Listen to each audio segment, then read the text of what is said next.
Today we come to you from 365 Sports in Waco, Texas, where we lost one of our own. A member of this show with Monday segments discussing and analyzing Baylor football, played for Baylor, quarterback at Baylor, and a beloved player, one of the most unassuming and most popular players in Baylor athletics history, passed away on Tuesday. J.J. Joe, who was with us on Monday evenings during our show talking Baylor football. Grant Teaff was his football coach for most of his career at Baylor and released a statement earlier today about J.J. Joe and his legacy. Coach Teaff, on J.J. Joe, I am honored to have been J.J.'s coach. I am heartbroken. J.J. was one of the finest men I've ever had the privilege of coaching. He was an excellent leader, talented athlete. He was unselfish and always cared more about the success of his teammates than his own accolades. He was tough, determined, and did he love his team in Baylor University. After he left Baylor, he became not just a former player, but a close and trusted friend. He is so special and will always remain in my heart and live on in the spirit of the Baylor family. Good afternoon. I'm David Smoak with Paul Catalina and Craig Smoak. We appreciate your time. Some of you, when you heard the news, have reached out about how we would handle the show today. We're going to try to honor JJ in a way and also have what we do every day. But J.J. Joe passed away yesterday afternoon, and it has hit the Baylor family like a ton of bricks, of course, as you can imagine. Yeah, I've known JJ for a very long time. And, I mean, when you sent me the text last night, I just kept waiting for you to send, like, oh, no, he's in the hospital. He's alive. They're doing, like, it wasn't, like, I had that moment. I guess that's the denial of, or the hope that it wasn't, because there's very few people you'll meet that are as good at everything as JJ was. And I'm not just talking about football. He's tremendously fun broadcaster to listen to, and not in a conventional way. Like, you listen to John and JJ, there are things that JJ just does a little bit differently than others. But what you could always hear on a broadcast is that even in the darkest of times for Baylor, JJ was having fun doing what he was doing.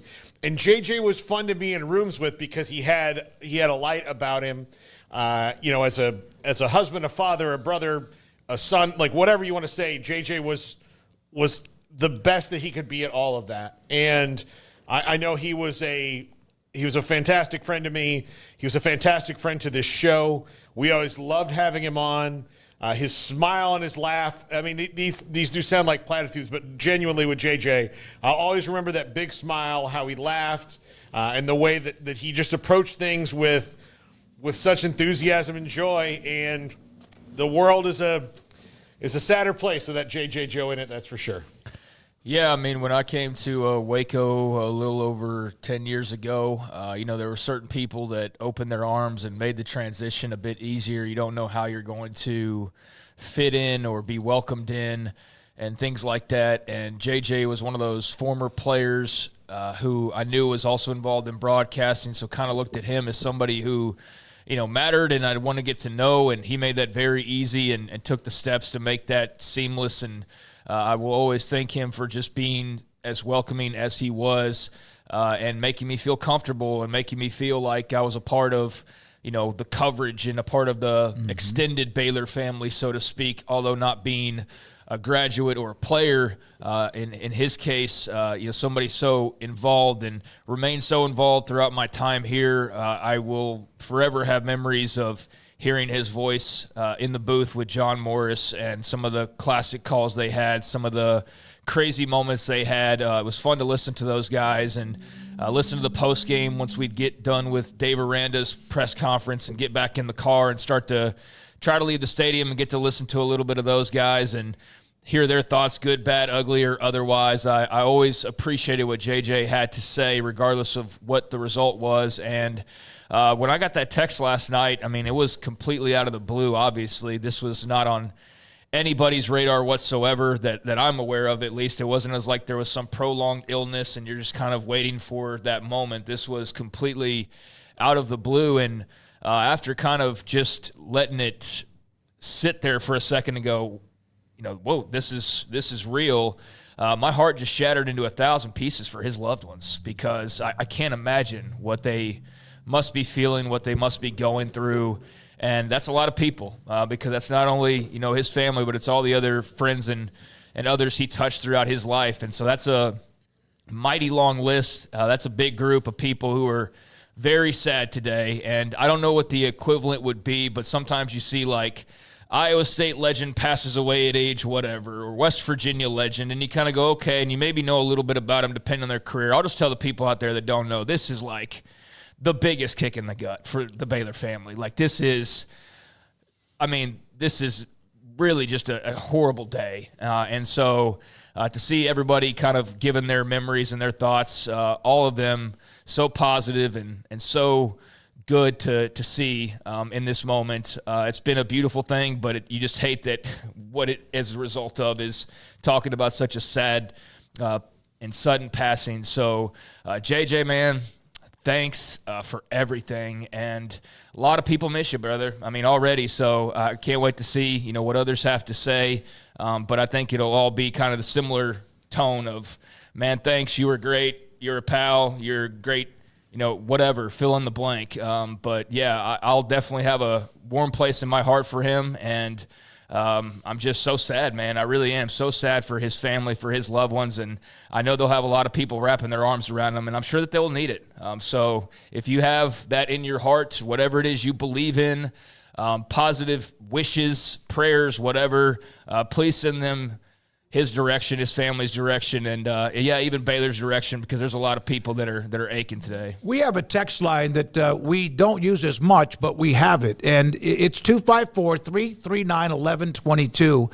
And if you want to put something in that text line or even in the chat room that your thoughts about J.J. Joe, there's a lot of things, sports news. We'll get to some of that eventually with the headlines. His broadcast, his partners, John Morris, Ricky Thompson, that it's hard on them, like everybody, but Ricky's going to join us. I reached out to him this morning. I said, listen, if you say no, I understand why. But would you want to come on and kind of reflect back on J.J. Joe in every way? And he is going to join us today at 4:45. There's a post in the forum section from Stacy. The greatness of his legacy is in how long I am having to stand in line to say how much he will be missed and how many prayers go to his family. JJ's good now, going over songs and praises, maybe even a game-winning play with his Savior. That's from Stacy in the forum section. Here are a couple of other notes, and we'll read those today. And we appreciate your time. And hope you understand, and I think most of you do, this, like Craig said, former players, they pass away. Father Time wins. The clock never stops ticking. But this was one of it, as I said before, one of the most unassuming type, star-type players. They've had quarterbacks that had bigger trophies and highlights or whatever, RG3. They've had Mike Singletary. This one here, as Craig said, hits right where it hurts. Wow, this is tough news to take. If you asked me on the spot to start naming my all-time favorite Baylor football players, I'd be shocked if I got past 5 and probably not even past 3 before naming J.J. Joe. I hope they do honor him in some way, memorialize him in some way at the stadium during football season. I listened to the archive football games quite a bit, and J.J.'s enthusiasm was my favorite part of listening. Never met him, but feel like I just lost a friend. Prayers up to his family. I want to bring this in because we talked about his broadcasting, and he was a fan. He bled Baylor green and gold.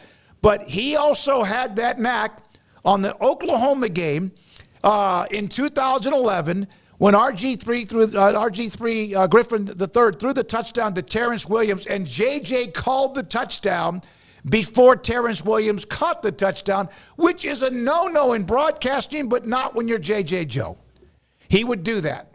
He would absolutely sometimes finish the play. John never would blink because he understood the enthusiasm of former players. Yeah, that's why I say it's unconventional. But, I remember the first thing Grant Taft told me about J.J. Joe was he was, early on in his career, the worst at practicing. Like, they would run plays in practice, and JJ, like, that's why he kind of struggled to put him in the lineup, and then he was kind of forced to because of an injury, and then he's like, well, where's this? What's this? And so it drives coaches crazy, too. But eventually, they got, and he just knew that, like, look, I know I can trust this guy. I know I can trust him. And JJ, when the lights came on, was one of the best. And so, this is just a dark day for Baylor fans and anybody who knew JJ. It's a sad day for the city of Arlington. He was a big deal. Arlington Lamar High School. Yeah, he was a big deal up Eddie there, Peach, the great Hall of Fame coach who passed away eventually, but was a part of the Vikings of Arlington Lamar High School. Let's see here. RIP to a childhood hero, one I would have picked out for my own kids to look up to, talented, true, intelligent, and successful. I'm just going to cry the rest of the night. Just let me be. Missing you already, old friend. Enjoy heaven. You have definitely earned it. Here's another one. JJ was such a tremendous athlete and a champion for all things Baylor. As great as he was on the field, not many know he was a 3-time academic All-American. He's 3 or 4 years old, too young, but without question left an indelible mark on both Baylor University and the broader community. And there was, again, people who mention his broadcasting in calling plays sometimes, whether it was an interception or a touchdown or something else as well. From BU at Big 12, Patrick, JJ's heart was for Baylor football, loved covering them, felt the pain as a fan when things weren't going well, and the joy when they were. Classy guy, great interview, RIP, from a retired stockbroker. So there is a lot of what has been said already today in the chat room, and if you want to add anything to the mix, again, we appreciate you doing that, and we'll have Ricky Thompson on at 4:45. Here's something that J.J. Joe said about Baylor. This is an article from 20 years ago. At Baylor, more so than other places, they put weight on what kind of student he was, the kind of guy he was. Baylor was the perfect place for me with the overriding values of the university. I just felt like I was perfect fit there, athletically and academically. It was the right size. Coach Taft was perfect in coaching me. There was a story about J.J. Joe. Vanderbilt was on him, and it was going to be Vanderbilt. And then A&M was on him. And then at the last second, Grant Taft and Baylor got involved and recruited him, and he ended up being, again, a legend. In fact, the story, The Legend of J.J. Joe, is a story when I went to Google it, popped up immediately. So hard to take. Melvin Bonner. How many times did people hear J.J. Joe to Melvin Bonner for a touchdown during the careers of those two players when they were on the same team? So if you want to, again, we'd love to see anything you want to share with us on J.J. Joe. Let's see here. Bobby, aside from being a stellar human being, man of great character, he was an incredible ambassador for Baylor University. From Paul, such a humble person. Loved listening to him, watching him. Favorite game was Grant's. That Grant Taft's final game, by the way, was J.J. Joe at the quarterback. From Daniel, J.J. Joe to Melvin Bonner to beat Arizona in the Hancock Bowl in Taft's final game. That was a huge. El Paso. It was like 90 yards, something like that. It was a 69-yard touchdown. And Bonner caught a halfback pass in that same game, but J.J. threw it. It was like a shorter pass, and he spun away, went down the sideline, and scored. From Daniel, his enthusiasm when calling the overtime win against A&M was a perfect microcosm of JJ's announcing career. Yeah, that's probably up there with his best calls. I mean, I don't know. I couldn't list off some of the earlier ones because I wasn't around for that. I don't recall exactly what he was doing during 61-58. I mean, that obviously would be up there, or during Jalen Petrie, not Jalen Petrie, but who was that made the stop? Now I'm completely forgetting, against Oklahoma State. Yeah, Jerry McVay's stop against Oklahoma State to win the Big 12 title. There's various moments that I know he had a great call for, but certainly, yeah, you could definitely feel his enthusiasm. He didn't bat an eye at the fact that he loved Baylor. Like, you didn't question that at all if you talked to him. He cared. He was great on this show every week during football season, just to give his insight or his thoughts. I know sometimes he'd be busy with work and have to, step away to give us that time. And that was always much appreciated. So, yeah, whether it was on the field or in the booth or, at work or whatever it was, at home with the family, people have good memories across the board. And, that's the life he carved out in all too short a time. I mean, that's the thing. It's not like this guy was 77 years old. 54. 54 years old, and just boom like that. And so that's the part that's, I think, the toughest probably to wrap your head around. And once you realize it, though, I mean, once I saw that text message last night, I mean, it kind of like the thought went around my brain for like a second, just whirled around, and then finally got back around one cycle, and I'm like, nope, this is real. Yeah. And then once it set in, it was just like, man, I cannot believe this. And I said it a few minutes ago, but my heart just shattered for his family, for John Morris. Like, I can't even imagine what J-Mo is going through right now. He's broadcasting a game and gets the news. I mean, whatever he was doing. I know. But I mean, to have to do that in the middle of the game makes it tougher. But yeah, I mean, I don't care if he was sitting at home eating dinner. I mean, that was a crew right there. So yeah, my thoughts are entirely with those who were closest to him and who were most affected by this, because I mean, you can tell by us just on the periphery, and I know Paul especially had a much deeper friendship because you knew him longer and whatnot, but yeah, it's a sad day for sure. So if you can lift up some people with your thoughts, your wishes, whatever it may be, I think that is, something that can go a long way ultimately, and it's the least that we can do. But, certainly there's going to be a lot of people there for the family. I have no doubts about that because of how beloved he was. Chip, in the chat room, JJ to Bonner, this is in the forum, JJ to Bonner is what we live for. What a player, man, broadcaster, Baylor legend. The radio broadcast will never be the same for me. Hard to believe. I pray for his family as they face this, as we all face this at this particular time. So you mentioned the A&M call was mentioned. And having had to produce many a Baylor game between that one and the time where they got good, I mean, like really good. I mean, that was a huge win for them because Baylor was so bad and they hadn't beaten A&M in so long. And they did it in double overtime, and they managed to rip game day out of College Station that week. As a matter of fact, I remember Reese Davis going, I don't know where game day is going to be next week.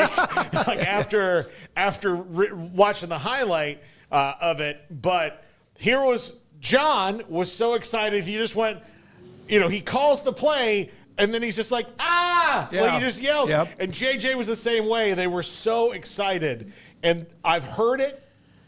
I've heard it more times than I've probably heard my own phone number. Like that's how much I heard that, and it will always be there in my mind.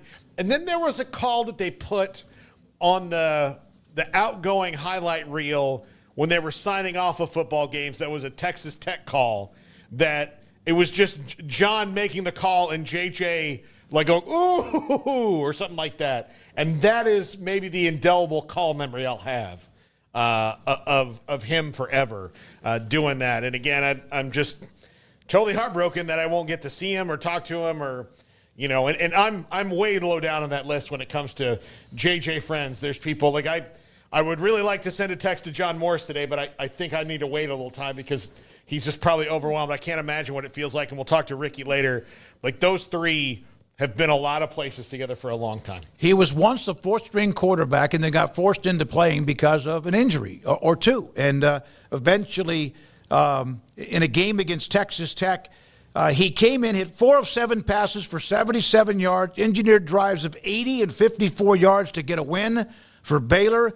He started the next 3 games. Baylor wins against Houston, SMU, TCU, broke his hand in practice the week before Arkansas, and had an abbreviated season, throwing for 5 touchdowns and 714 yards. There's a lot of different things about him. From C. Watts, during this season, he was my favorite guest to come on Sikkim 365 Radio. That's us, 365 Sports. Loved his segments with us on Mondays. Usually every other Monday was Ricky on Tuesdays, JJ Joe on Mondays. And he never, as much as he loved Baylor, as much as playing for Baylor, broadcasting for Baylor, I went and Googled his name in 365 Sports, and Emory puts up a lot of these segments. There are one after another where he was very critical of sometimes how they played or when they earned it. He was not afraid to say exactly what he was feeling at that particular time as they struggled through one season after another, especially 2020, what was it, 3. Ice Bear wasn't around when JJ was a player, but his raw joy and excitement in the radio calls was infectious. R.I.P. From Jim, sad day in my household. Any playing highlights someone can think of, link them to me, please. Love to reflect on some of those games. And then there was talking about A&M. There was one post about I will be watching the end of the Oklahoma game, the Terrence Williams from RG3, the A&M overtime win, and then also a couple of other games. The J.J. Joe to Melvin Bonner. I'll be watching and listening to them as much as I can for the rest of the day. So our thoughts and prayers to J.J. Joe, the family, those fans of Baylor, and also, of course, of Baylor University as we come to you on this Wednesday afternoon on 365 Sports. Bracket Cap. At least he went out with a happy memory. Glad he could give that to him. Too bad he won't be able to see. Too bad he won't see them in the house anymore when they accept any kind of trophies in the future. And so thank you for those of you who have added any kind of thoughts and notes about J.J. Joe and his passing on Wednesday evening. When we come back, we will get to some other sports news. But that is how we needed, and we will and did start this show. Ricky Thompson will join us in about an hour and 20 minutes. His thoughts about his broadcast buddy, friend, and, of course, alum and letter winner. This is 365 Sports.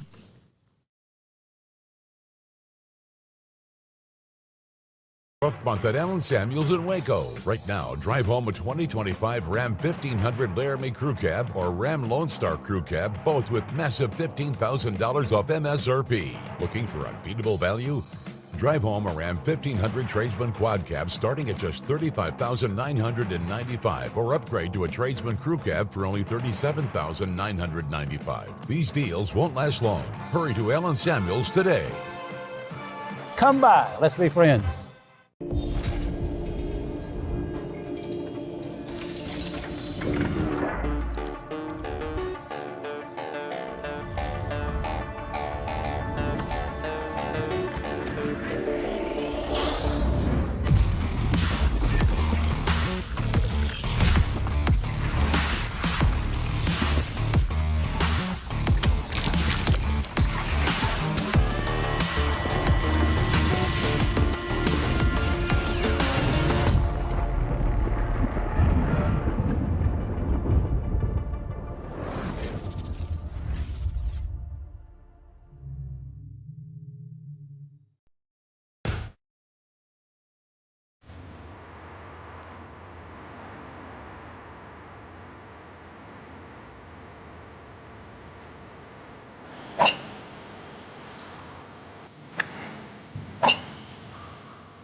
I'll never give this.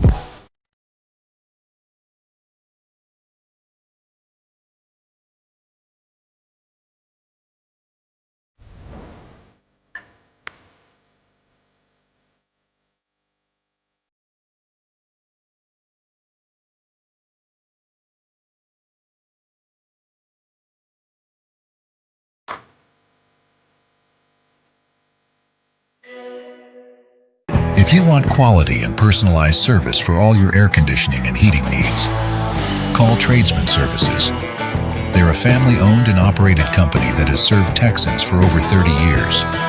Tradesman offers maintenance plans starting at just $12 per month and a free service call for all new customers. They're also experts in geothermal design, installation, and service. Visit them online at coolingwaco.com.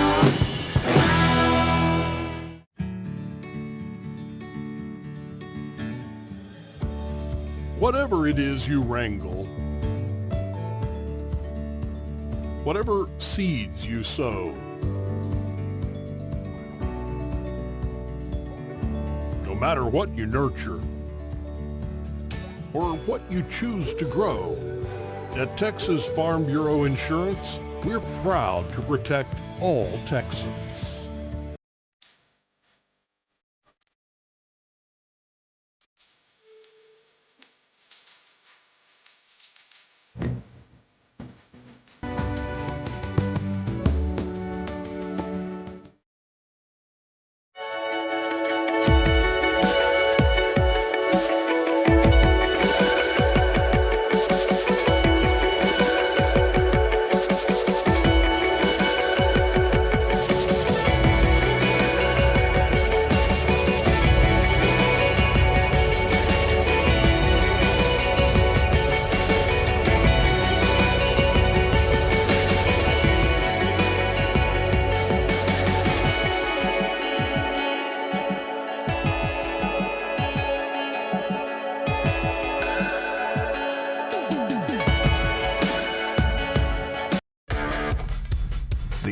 is 365 Sports. The 3 o'clock hour is sponsored by Waco Custom Marketplace. Meats, sweets, Texas treats, and a cut above the rest. 425 Lake Air Drive, Waco. 365 Sports. Today, our guest lineup includes Brandon Marcello from 247 and CBS Sports. He was and has written about, of course, the college football playoff, the commissioners meeting yesterday in the Dallas area. He'll join us then. Also today, we will have the Oklahoma State football schedule. That'll be a part of what we do. Zach Barnett will join us in about 10, 12, 15 minutes on what we have as one of our top stories today outside of what the J.J. Joe passing was on this show. And it's this one. Jim Nagy is joining the University of Oklahoma to become their football general manager. He has been unbelievable when it comes to the Senior Bowl.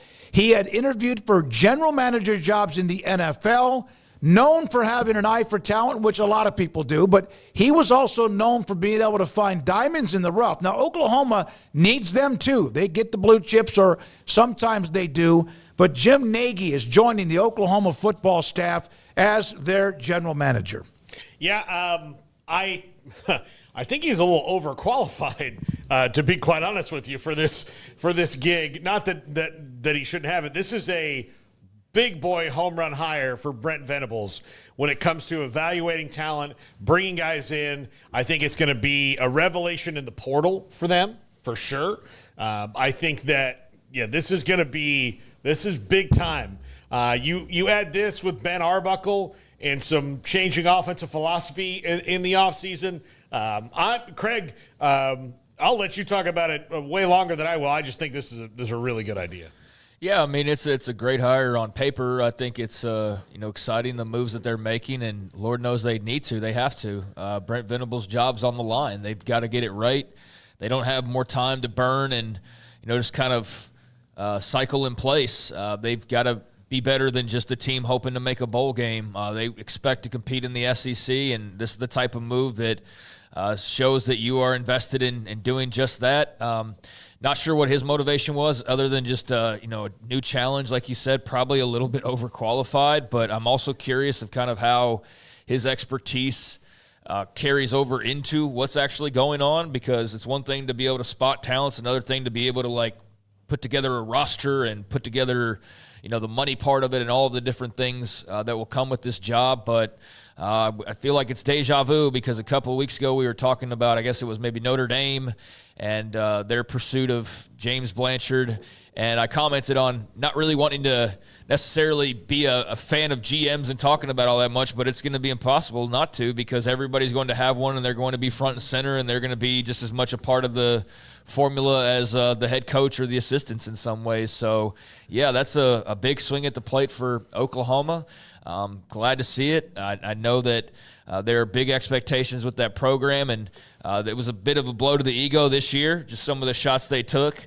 But I do think with John Mateer coming in and Ben Arbuckle, as you said, and some of the other changes along the lines of this one, they're all in, and they're showing that they're all in, and hopefully it pays off on the gridiron. But, yeah, that's I don't know if Sooner whatever had murmurs about this, but for me to just wake up and kind of see that news come in today, I was like, oh, wow, that's definitely very interesting. Had no idea that was percolating, but, yeah, I'm all for that hire. I think it's a good one, and excited to see how it expands and what that all looks like in terms of wins and losses. I think other than Mateer in the offseason, and Oklahoma's added a few, lost a few, whatever, but I think they needed some sort of a jolt like this. But like you said, it still has to be what he does for the NFL, or what he did scouting NFL talent and running that bowl game, that all-star game, does it carry over?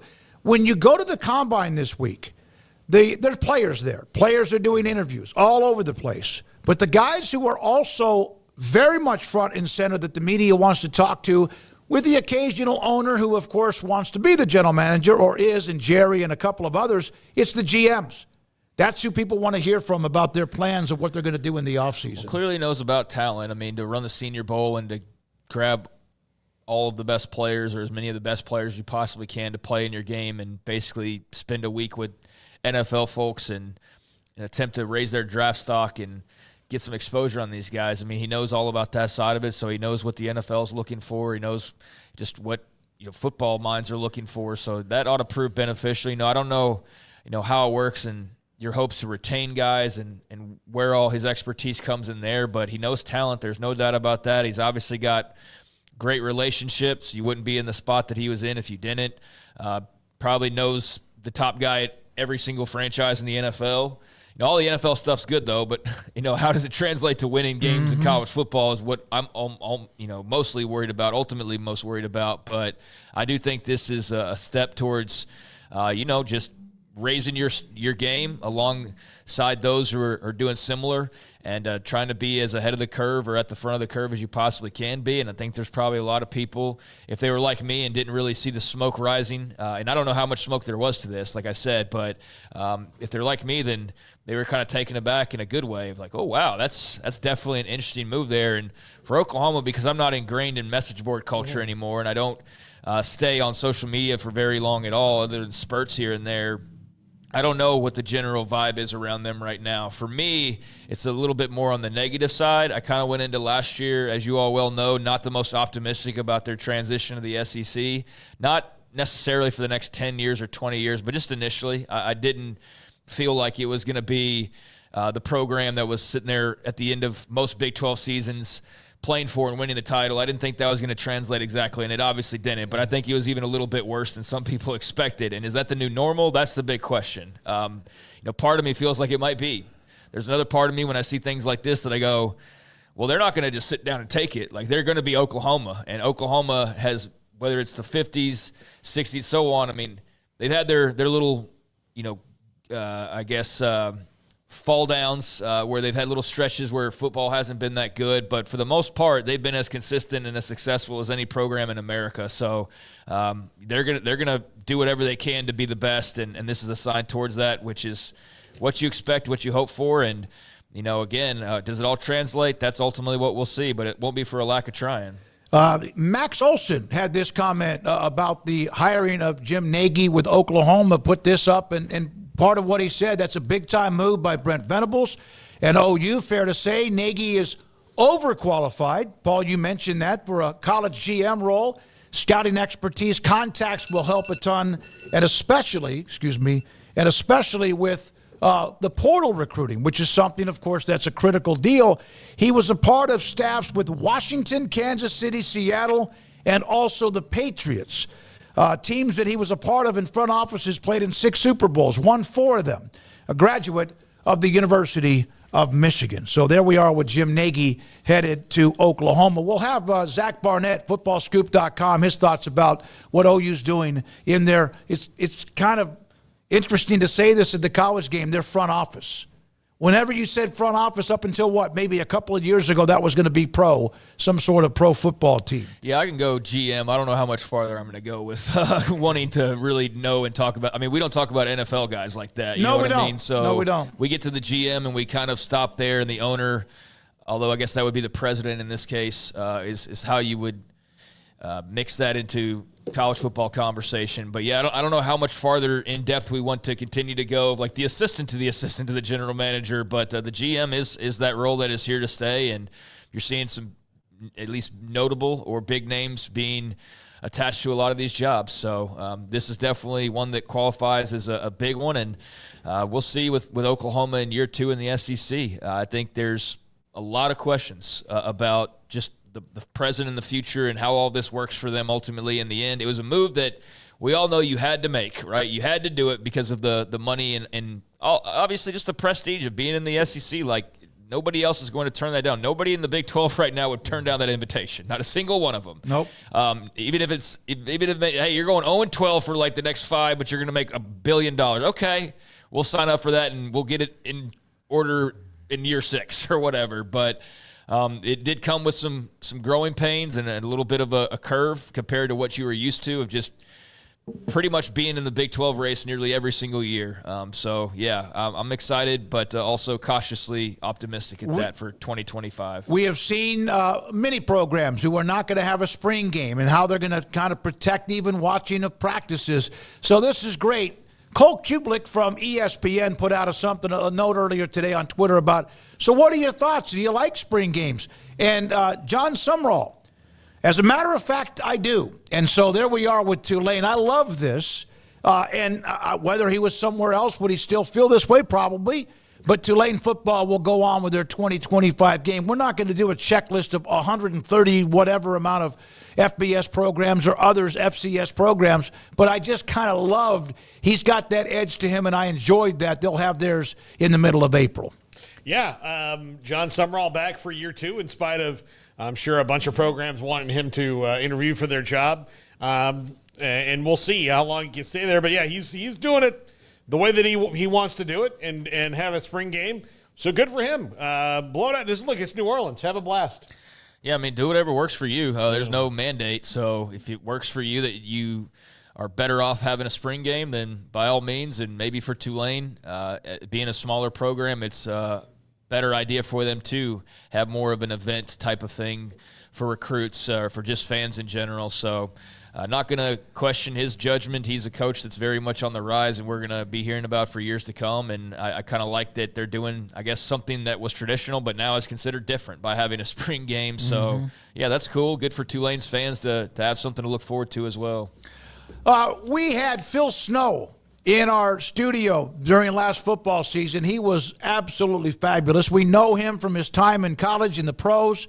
He's now a part of the Matt Rule staff. I saw this earlier today, thought we'd put it up there because he's in the lower right corner as 3 newcomers to Matt Rule's staff, including great friend in Phil Snow, who we were hoping to have a weekly segment like we do with Phil Bennett, but that's not there. In fact, before he took this job, we heard about the fact that he was looking at the job at Nebraska. I called him and I said, can we sneak you on one more time? And he said, no, I can't, because he was shut down. We'll get him on maybe at some point, but there was Phil Snow at the podium today introducing the new coaches with Matt Rule. Looks good. Looking good, Phil. The red and white suits him.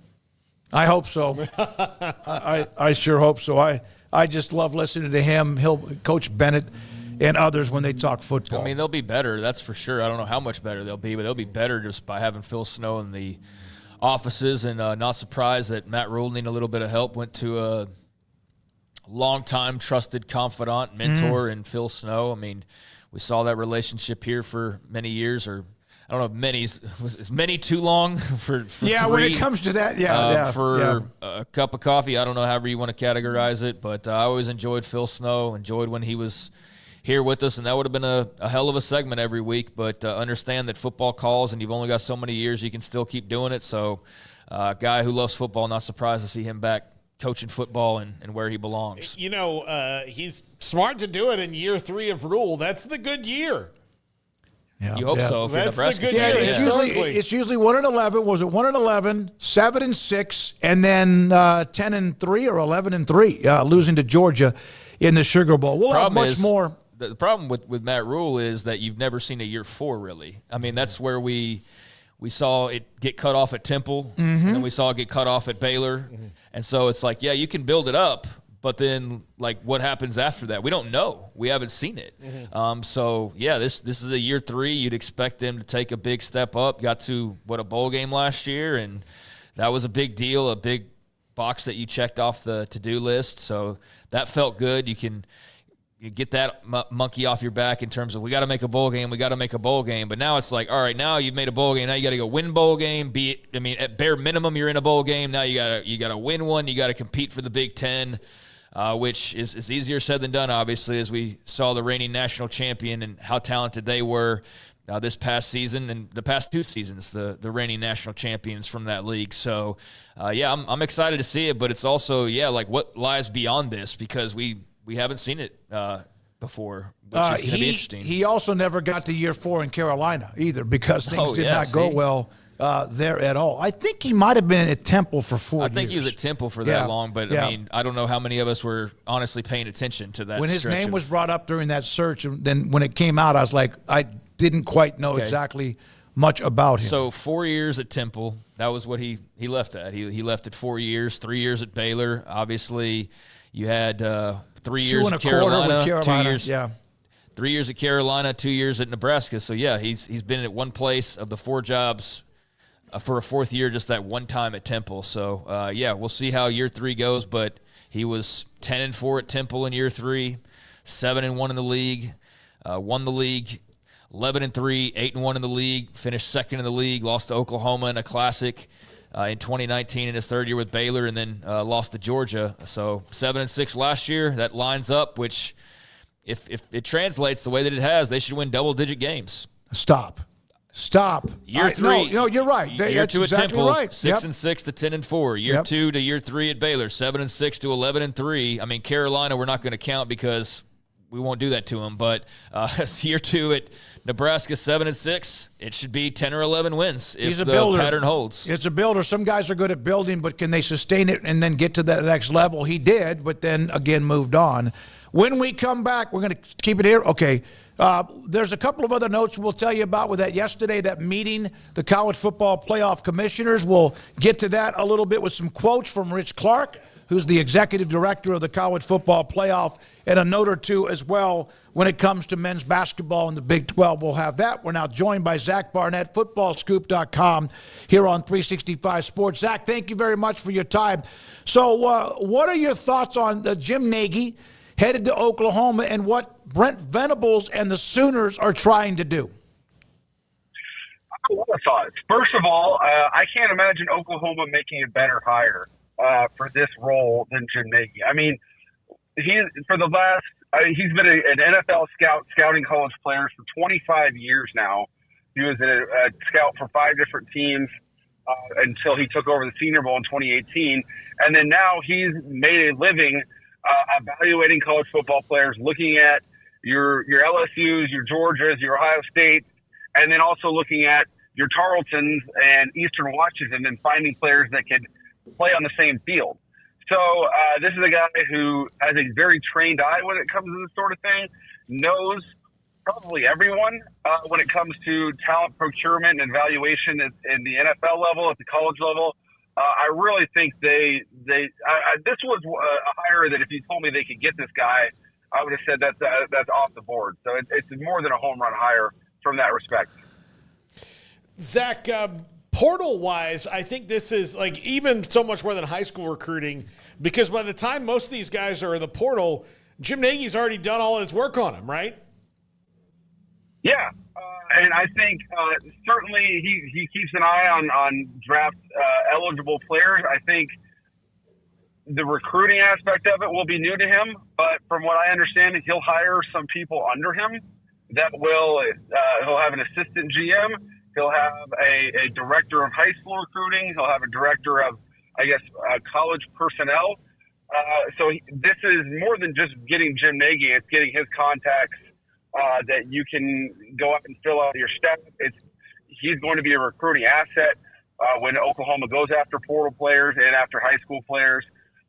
There's a lot of facets to this hire for these guys. Part of that is taking a little bit off of Brent Venables' plate, a little bit more, right? I mean, you noted you had a piece from a few hours ago on kind of how Oklahoma's lining itself up, whether it's Venables in this present and hopefully the long term, but whether it's him or not, they're getting their ducks in a row to be successful, Zach. Yeah, I think if you take a close read of that press release, and as you guys know, nothing ends up in a press release like this by accident. So they close of the opening paragraph. It says Jim Nagy will report to the Oklahoma head coach. They did not specifically say will report to Brent Venables. Brent Venables was the 4th person quoted in this after Nagy himself, after Joe Castiglione, and after Randall Stevenson, the former AT&T CEO, who is now taken an executive role with Oklahoma football and Oklahoma athletics. And until now, his role had been kind of nebulous, but this defined what his title is going to be and what he's going to oversee. He'll help oversee budget, but he's going to be the chairman of Oklahoma football, and the Jim Nagy will report to him, as will Brent Venables. So this isn't a situation to where I don't think where Brent Venables is going to walk into his GM's office and say, I want to recruit this kid, you go make it happen, or we need 2 cornerbacks for the next year's team, go identify them. He's going to be equal to Brent Venables in a way. It makes it clear he's not working for Brent Venables. He's working for Oklahoma football. And my read on it is, if Brent Venables doesn't get it done next year, well, Randall Stevenson's still going to be at Oklahoma, and so is Jim Nagy. And Jim Nagy's probably going to have a heavy hand in picking Brent Venables' replacement. Zach, one of the things we've gotten used to, of course, in college athletics, from what then became NIL, then the transfer portal, and all the things that are happening, college football, playoff expansion, the House settlement, whenever that is official, is having the names like Jim Nagy, that title, general manager in college football. That is the dude in the pro football. The head coach, depending on who it is, has a lot of power. But how interesting is it how we've flipped the switch so quickly that a GM now is someone that we're covering in college football? Yeah, and Stanford hired Andrew Luck. Yep. And they stated specifically when they hired him that the head coach, Troy Taylor, in this instance, reports to Andrew Luck. Some other schools have made some big-time hires at the GM position, and maybe they didn't state it as clearly that the head coach is subordinate to him, but they did state clearly upon reading their contract and hiring him that the head coach is they're not tied to their head coach. If the school can change head coach and the GM is going to stay there, and one presumes have a heavy hand in picking his replacement as well. You guys are also reporting that Seth Luttrell on his way to join his buddy Josh Heupel's staff, and pretty nice hire there by Tennessee to add into the offensive room. Yeah, it makes a lot of sense for both sides, and really spelling it out. It obviously these guys were teammates, but the manner in which they were replaced and who they were replaced by is kind of freaky. They were both obviously fired from their alma maters, and they were replaced by two Texans from the Panhandle that were both right around 30 years old, Josh Heupel and Lincoln Riley, obviously, and then Seth Luttrell and Ben Arbuckle. So Tennessee, they lost Mackenzie Milton. He was kind of their quarterbacks analyst, which would be the quarterbacks coach at UCF. So I presume that will be the role that Seth Luttrell takes for Tennessee. He'll be helping another former Oklahoma quarterback in Joey Halsley, who's Tennessee's offensive coordinator and QB's coach. Zach, you got it? Yeah, I just wanted to ask, the timing of it. Obviously, Zach, we talk cover a lot of the Big 12, and couldn't help but see your reaction to the Texas Tech facilities video you put out there. You kind of wrote a little bit over on footballscoop.com about your thoughts, and for those that haven't seen it, definitely need to go check it out. But safe to say that they blew you away and are going to blow everybody else away with what they've done. How impressed are you with what they've lined up in terms of facilities, and how much do you think stuff like this matters and helps them moving forward? Yeah, for those that aren't as familiar, most of these facilities tours, the videos, they make them look snazzy. They last 3 or 4 minutes. This one's nearly 10, and there's not a whole lot of fluff in there just because there's so much to show. I happened to be there a couple summers ago when they were in the process of building all this stuff. They just started, and their players' lounge was really just a ping pong table in the main lobby of the facility. So they'd really outgrown that place, and it's safe to say they haven't outgrown their new place. It was really well done in terms of stuff that doesn't really help you win, but it's just nice to have. They have a podcast studio, but there's a lot of stuff in there that I think will really help them win. Some sleep pods and things of that nature that'll help with recovery. They have a full-on walkthrough room that I imagine specifically their defensive staff will get a whole lot of use out of, and quarterbacks will get a whole lot of use out of. That they can have the full-on video screen, have their entire defense out there showing how we line up to this formation. How do we line up to, if they motion, who has this guy? That I imagine is going to be really useful for them. And then you can go through an entire week of Texas Tech football and not step outside until you go and play in the game, because everything you need to do kind of rolls into one another, straight into, from the locker room to the weight room to the indoor facility. You don't have to step outside at any point. So I think it's going to really help them in two ways. One, just have more efficient training of players, and two, it'll send a message that when you come out to Texas Tech, they're taking winning seriously.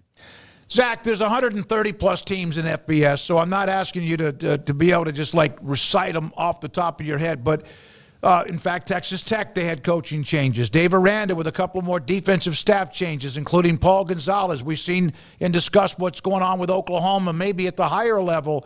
Is there any? Well, Texas got Dwayne Aquina immediately to replace Terry Joseph. They lose to Shard Choice, but they end up with the running backs coach out of West Virginia. Is there anything on your radar about what teams or what programs may have had the best offseason when it comes to coaching staff changes, anything like that? It's funny. I think we're close to 50 changes, offensive and defensive coordinator. And at some point, probably in the summer, once everything is really settled down, I'll write an article just kind of detailing, hey, by the way, here's the programs that did not make a head coaching and or a coordinator change.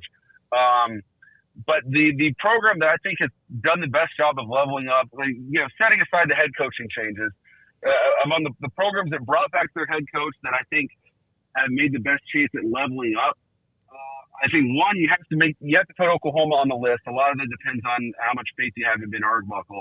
But the other program I think that's done a really good job is USC. It seems like they've hired half the Big Ten player personnel directors. They hired Notre Dame's general manager, Chad Bowden. One of his lieutenants went on to run recruiting at Illinois, and they've obviously done a really good job. He's not with them at USC. They've had a couple other people. So I think that it's probably not going to make a difference for what USC is in 2025. But if we look back to 2027, what program has leveled up considerably from where they are? That's probably my first choice. Isn't that interesting? Both of them are attached in some way, Paul and Craig, because of Lincoln Riley going from Oklahoma to USC. Yeah. Okay, Zach, you broke down the numbers. Smokey, you were confused about this, about Georgia, about I still am, adding scholarships. Okay, so Zach was kind enough to do this on footballscoop.com. Thank you. So Georgia is going to be able to play at 105 players, about $129,000 before NIL steps in per player on that roster. And overall, they're reducing the number of athletes but raising the number of scholarships from 550 to 475 and 270 to 370 on scholarships. So that means there'll be less athletes, but more of the athletes that are there will have scholarships, right? That's correct, yes. Okay. And obviously the big one you mentioned, going from 130-odd football players, only 85 on scholarship, to 105, and all 105 could potentially be on scholarship. Okay, that math to me was like they're going to add 100 scholarships but cut 75. I was trying to figure out how that. But, yeah, football from 85 to 105 or 80 to 105, it's a lot of moving parts. Is there anybody that you know that's like what you would consider an FBS program or one that is constantly in the mix to win that is not going to do the full $20 million it is? I haven't heard of any. That not to say that that's not going to happen. I'm certain that it is. I saw a note this morning that I want to say it was the program like Morgan State. It might not have been them specifically, but it was one of those that was at the very bottom edge of Division I, and they announced that they're going to distribute to their athletes something like $293,277, and how they arrived at that dollar figure was really funny to me. So I think everyone that is going to try to opt, because if you come out and say, hey guys, everyone else is paying 20.5, but we're only going to pay 15, you're announcing to the world that you're not serious about winning, and no one wants to come out and say that. No one wants to be the AD that comes out and say that, or the head football coach, because you're trying to do the best job you can for 2 to 3 years and then move on to another place. And how you pay for it then becomes someone else's problem. So I think long story longer, I think everyone that I think a lot of people are going to try to opt into this, but not everyone will. Like I talked to a coaching agent at a MAC school. He represents a MAC assistant, and he said that they've had trouble making payroll in the last couple of years. So to think that they're going to find $20.5 million under the couch cushions is hard to fathom. Last question for you. We appreciate your time. Zach Barnett, footballscoop.com. So Ohio State loses their coordinators. That's a positive thing because of what they did. They won a national title. Saban used to have this happen all the time. So they get Brian Hartline. They promote him. But Matt Patricia as the defensive coordinator, was that a little bit odd to you? And did they, I don't know if they improved, but did they do well enough to move forward? Yeah, I'm a little bit puzzled by the Matt Patricia hire as well. The hiring a quote-unquote NFL hired gun obviously worked out for them on the offensive side of the ball with Chip Kelly. But Matt Patricia, not to say the guy doesn't know football, he's forgotten more than all of us know combined. But it feels like it's been about 10 years since he's really been a hot name. So I would have loved to see the list of guys that Ryan Day considered but did not hire for whatever reason. The interesting one to me is Brian Hartline, because Ryan Day talked in January about how much it's freed him up not having to call plays, be the offensive coordinator, and just be the CEO head coach. That really helped him go on and win the national championship. Well, it's a lot easier to do that when you have Chip Kelly calling your plays than when you have Brian Hartline. So how much oversight is Brian Hartline going to have on the offense?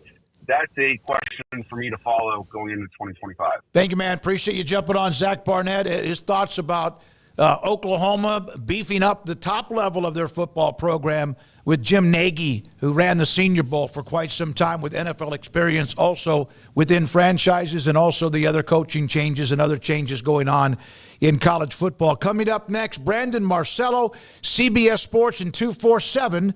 This is 365 Sports. The Baylor Club inside McLean Stadium, and they've got some new specials. In fact, I got an email today from them. What's Up Wednesday? Celebrate the Baylor Club. Of course, they have now been in business for more than 10 years. They opened up the stadium in 2014. The Baylor Club was right there as well. And in fact, tomorrow there's a new member mixer going on, 4 o'clock.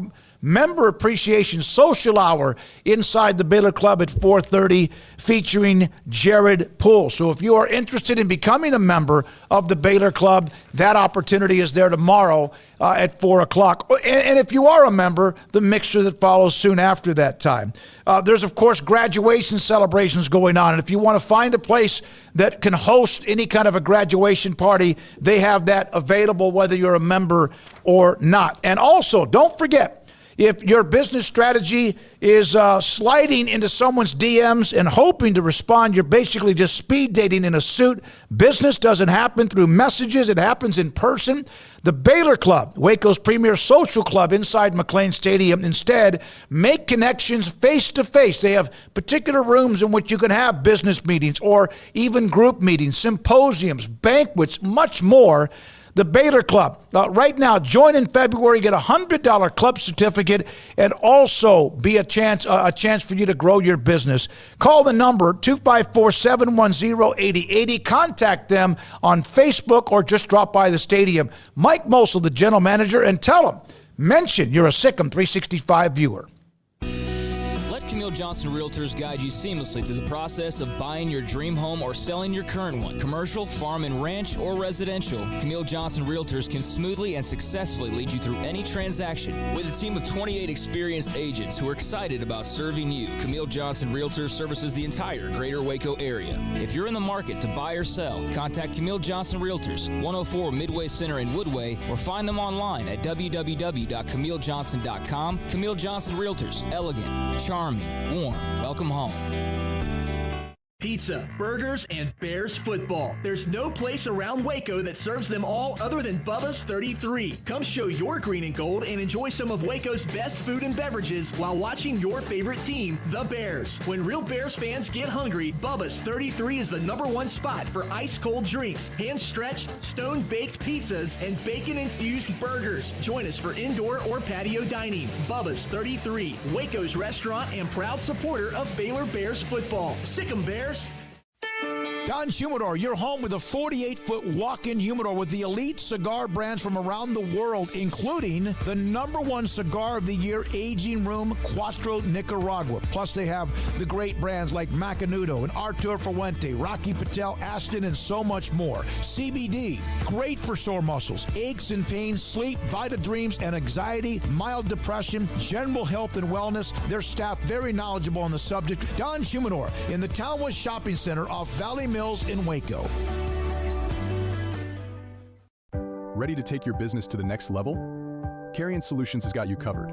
We deliver world-class IT consulting, including Quest On Demand and Migration Manager, M365 and Exchange migrations, Active Directory assessments, security hardening, and Windows Server upgrades. Our experts specialize in consulting, monitoring, support, and managed IT services. We promise vision, professionalism, and unbeatable value. Satisfaction guaranteed. If you're not happy, we make it right. Remember the name Carrion Solutions. For more info, email sales@carrionsolutions.com or visit carrionsolutions.com. That's CARRION solutions.com. Carrion Solutions IT success guaranteed.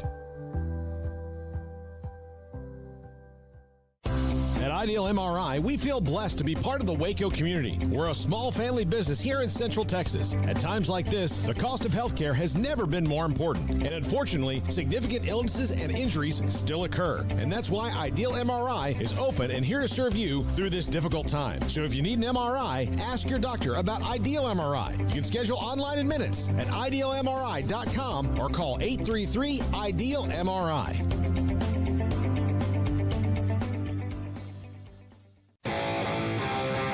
This is 365 Sports. Text us at 254-339-1122. The text line is sponsored by Riverbend Liquor and Wine, with the most extensive variety of craft beer in Waco. A hidden gem on Lakeshore Drive and 19th Street. 365 Sports, the 4 o'clock hour. Thank you for your time. And there's our great friend Brandon Marcello, CBS Sports 247 Sports, joining us, where there's never anything much to talk about when it comes to college athletics or football. Brandon, thank you, man. So there was this powwow yesterday in the Dallas area, the College Football Playoff Commissioners.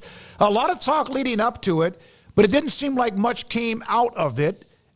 Your thoughts about what really was discussed, and is this just another meeting? Well, it was kind of a follow-up meeting from, I guess, January around the national championship, where they're going over a lot of boring stuff, like logistics of all the bowl sites with semifinals and national championships, how everything went this past year, and ticket sales moving forward, and also just like emergency contingency plans if there's issues with games and things like that.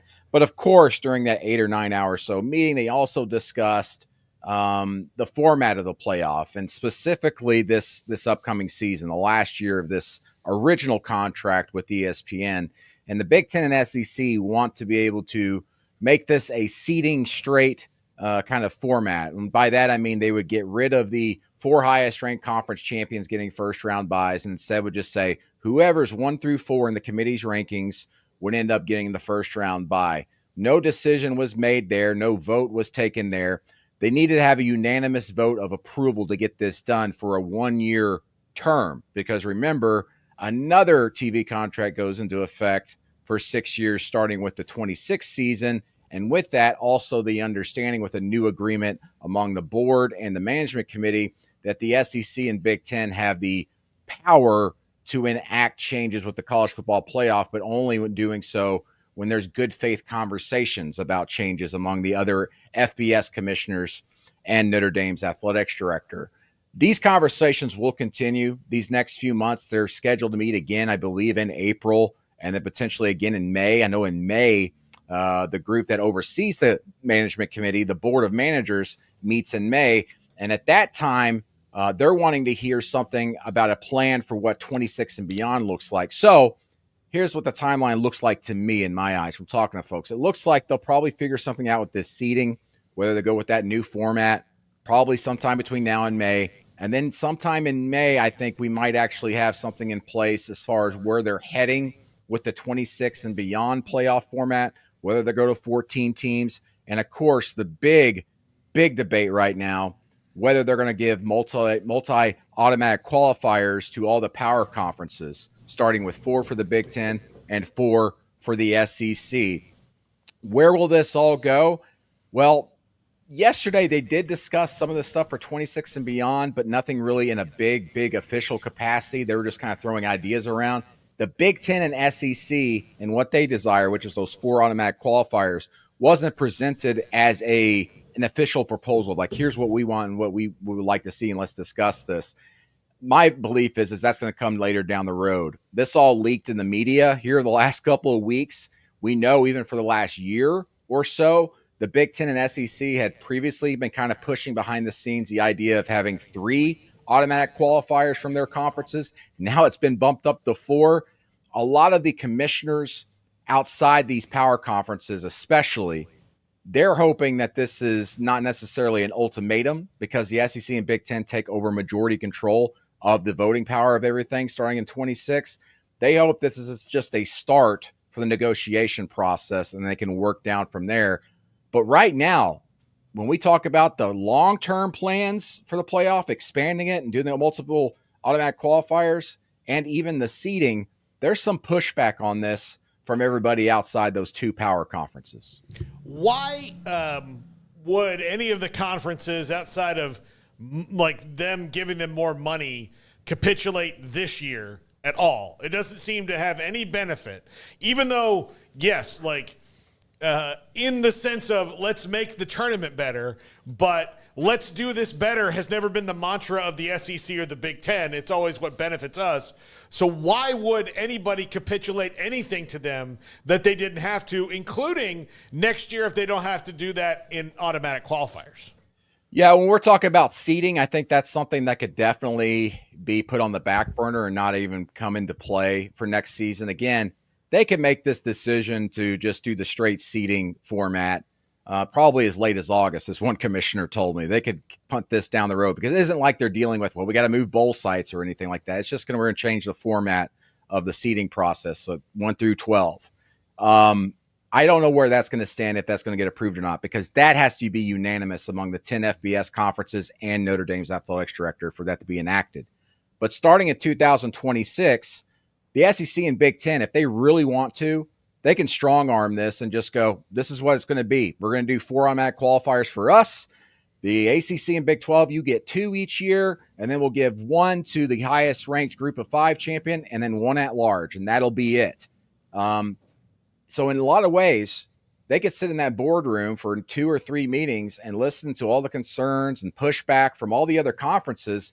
But at the end of the day, starting with the 26 playoff, it's the SEC and Big Ten show. They are the ones with the power in that room to make decisions. And according to the language in the contract and the understanding among all those conference commissioners they agreed to about a year ago, the SEC and Big Ten can enact whatever they really want as long as they have a conversation in the room with everybody and then go from there. So why would they give up this power? The smaller conferences, the Big 12 or ACC, well, they gave it up about a year ago in writing by deciding that. And now the SEC and Big Ten are in position, if they want to take this all the way across the goal line, even if they're all hanging off their tails saying, no, we're trying to bring you back to reality here. Brandon, do you think this was inevitable, the expansion, the reshuffling of the seeding, or is this a result of, hey, Arizona State gets rated higher than some teams that maybe on paper were better than them, or, it's Boise State getting in and having a higher seed? Was this a reaction to what just happened, or was this going to be happening in your mind anyways? I think it's a reaction to what just happened, very much so, because of what you just mentioned. Arizona State getting that first round bye, Boise State getting a first round bye, because remember, if they went with straight seeding, which is what the SEC and Big Ten want going into next year, this upcoming season, you would have seen Penn State and Texas get first round byes. And also as a result, they get bigger paydays. You get a certain amount of money for making the playoff, but then you get $8 million if you get to the quarterfinals. And if you have a first round bye, you don't have to play a single game to get a bigger payday to your conference and as a result to those teams. Again, not to say everything is driven by money, but a lot of this is driven by money. Another thing to look at beyond this, the long term, because as much as we want to talk about the seeding stuff, I don't think that really is going to matter. I mean, it might matter for 1 year, because even if they stuck to a straight seeding philosophy going forward in 26, if they're doing multiple automatic qualifiers, it pretty much eliminates that. And all you're talking about is maybe 1 or 2 teams looking at that, trying to get into the playoff based off rankings, because they already have those 4 AQs from the Big Ten, the SEC, and then 2 from the ACC and Big 12. So what this looks to me like is that the possibility of expanding the playoff to 14 teams, doing the AQs, allows the SEC, the Big Ten, even to a certain extent the ACC and Big 12 to do play-in games. So instead of having championship weekend, instead of having an ACC championship game, SEC beyond that, you can do play-in games. If you are a conference that's assured you're going to get 4 teams in, why wouldn't you conduct 4 games on your championship weekend with 8 opponents? You take your 8 top teams in your standings, have them face off against each other on championship weekend, and then the winners of those games get those 4 AQs from your conference. Why would you do that? TV money. Because then you could take this whole new package. We've got all these games with championship weekend and sell it to ESPN or their other broadcast partners. That's a big thing. Also, if they do this, the SEC will feel more comfortable in saying, well, at the very least, we're going to get 4 teams into the playoff every year, if not 5. We're going to get our money anyway and the visibility. Now we don't have to worry about strength of schedule. And now we can schedule, instead of 8 conference games, we can go to 9 conference games. And also, we can put together another TV package by doing an agreement with the Big Ten and doing cross-conference matchups every year. So something that could even change every year or every 2 years. You could take the Big Ten champion from last year against the SEC champion from this year and have them face off, say, in the season opener. You have some flexibility there if you're able to kind of put that together. And if you sell it as a TV package to Fox, ESPN, whoever, you're able to get more money. Again, everybody's digging deep. They're looking for money in this new revenue sharing aspect of everything. So again, that's really the big driver in all this potential change. Remember the kickoff classic in New Jersey that they did back, I think, in the 80s, when you had a team that maybe won a national title and another team that pushed for it?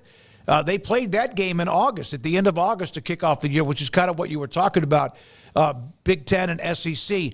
If you have that weekend where there are 4 games, 1 and 2, to win the conference title, and then the rest of the way, you're going to get 5, aren't you? You're going to get the 4 winners, and the 1 and 2 losers, they're getting in as an at-large. So isn't that like basically guaranteeing your conference 5? Potentially, but in that aspect, you could either be saying the SEC gets 5 or the Big Ten gets 5.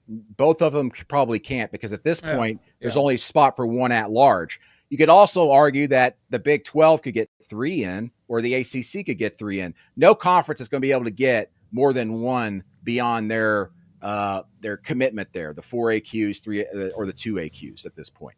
Brandon Marcello with us on 365 Sports. Brandon, on those play-in games, why would I watch those? Like, I'm a little curious as just a fan of, well, I know, like, and you're trying, I know you're the Big Ten, you have all these eyes anyway, so it's just kind of you adding into that.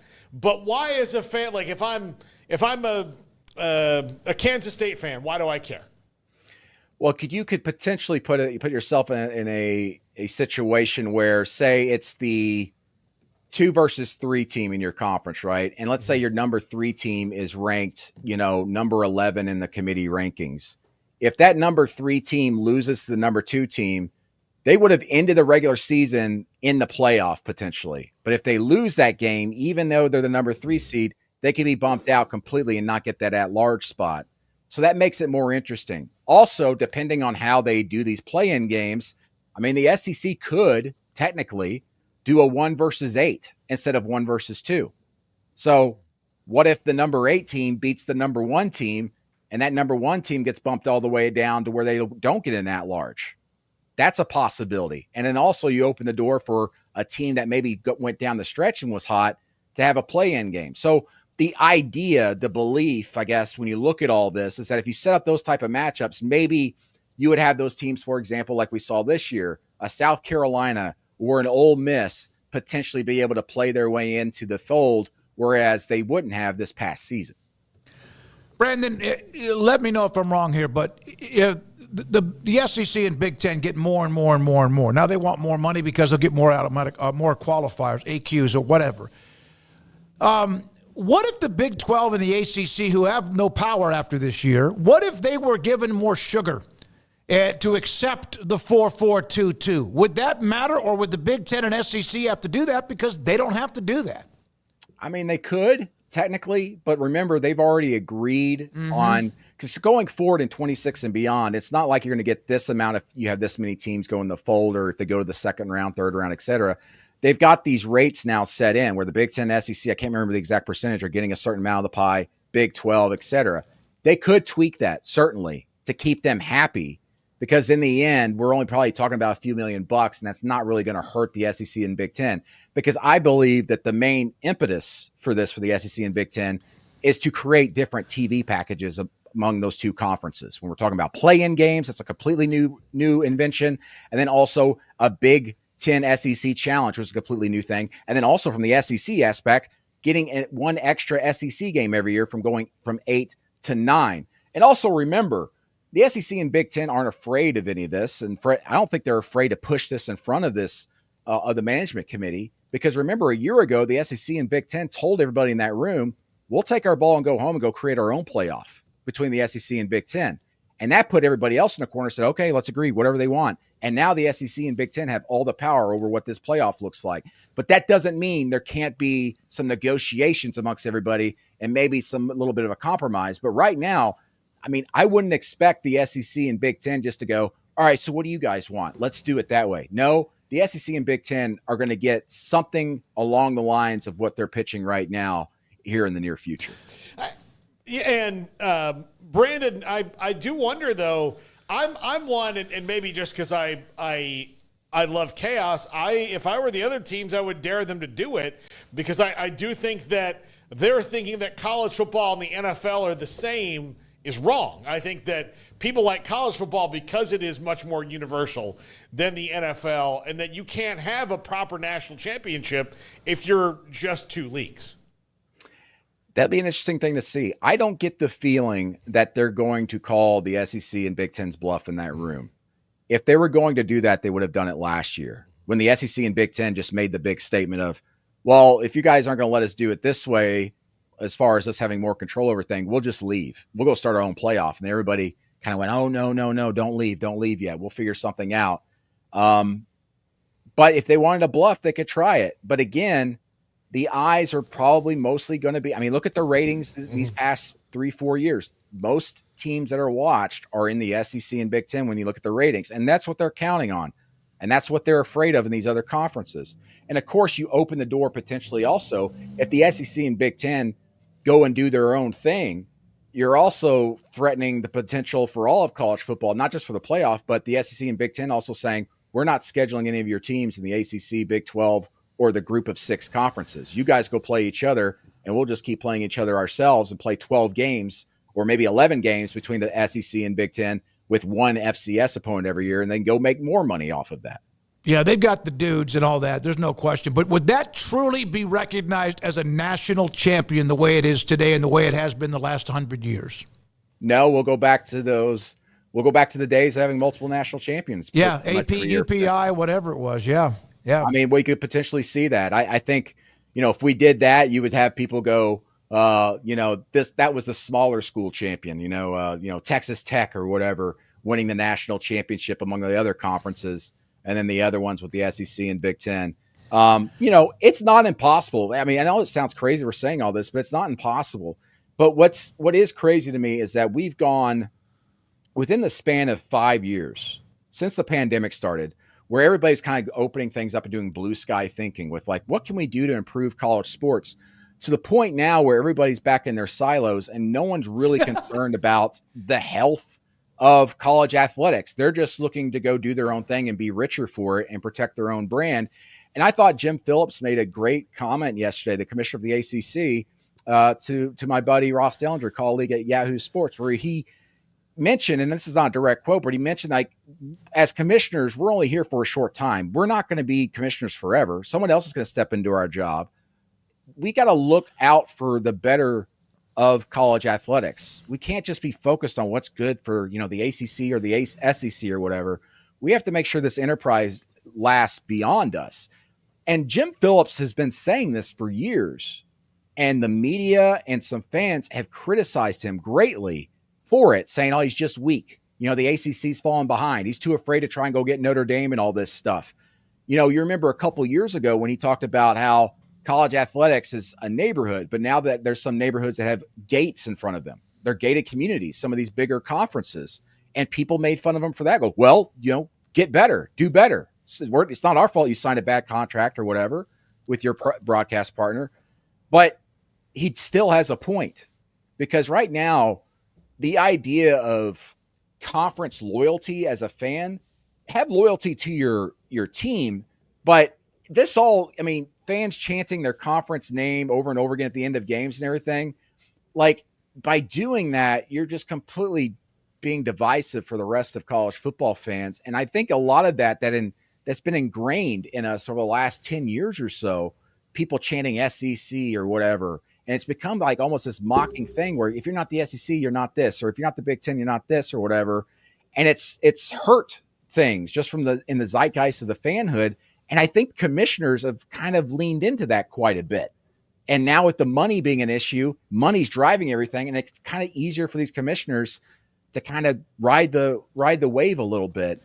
Is it the good thing for college sports? I mean, as a reporter who's objective, I don't see how it is. I don't see how you do this and all of a sudden you're going to be able to keep programs like the likes of Baylor or, Kansas State or something actively involved in the process where you're saying once every 2 or 3 years, maybe they're in the playoff, because what you're doing now, there's been multiple sea changes just since the pandemic. And we're about to see our biggest one yet with NIL also being compounded with revenue sharing.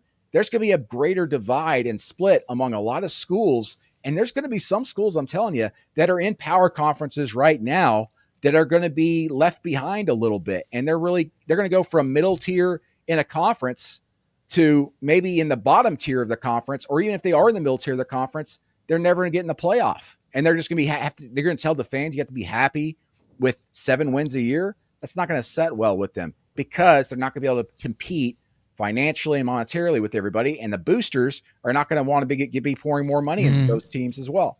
Yeah, a lot of those schools have put in hundreds of millions of dollars in facilities and many things, and all of a sudden that doesn't help you get to the next level. That's not going to go over very well. Yeah, Brandon, I often use when it comes to the conference pride thing, fans at Mississippi State chanting SEC is like you going to the gym and me saying, well, that's it. I know, Brandon, we worked out today. Like, no. You didn't, like, Mississippi State's not lifting any of these weights. Georgia and Alabama and LSU, they lifted a ton of weights. You guys are just, at the meeting. Like, that's it. So I've never understood it, and I've never understood why fans in it have bought into it so much, because if I'm a Mississippi State fan, the last thing I want to see is Lane Kiffin do well or Brian Kelly do well. I don't know why I'd be like, yay, the SEC won. Doesn't help me. You're exactly right. And, it's funny because when we get in the postseason, the bowls, we talk about bowl standings. We talk about the SEC is, 6-1 and the Big Ten's 4-1, the Big 12's this or whatever. And it feeds into that. And everything's competitive, obviously, in sports. So we're like finding new ways to make things competitive.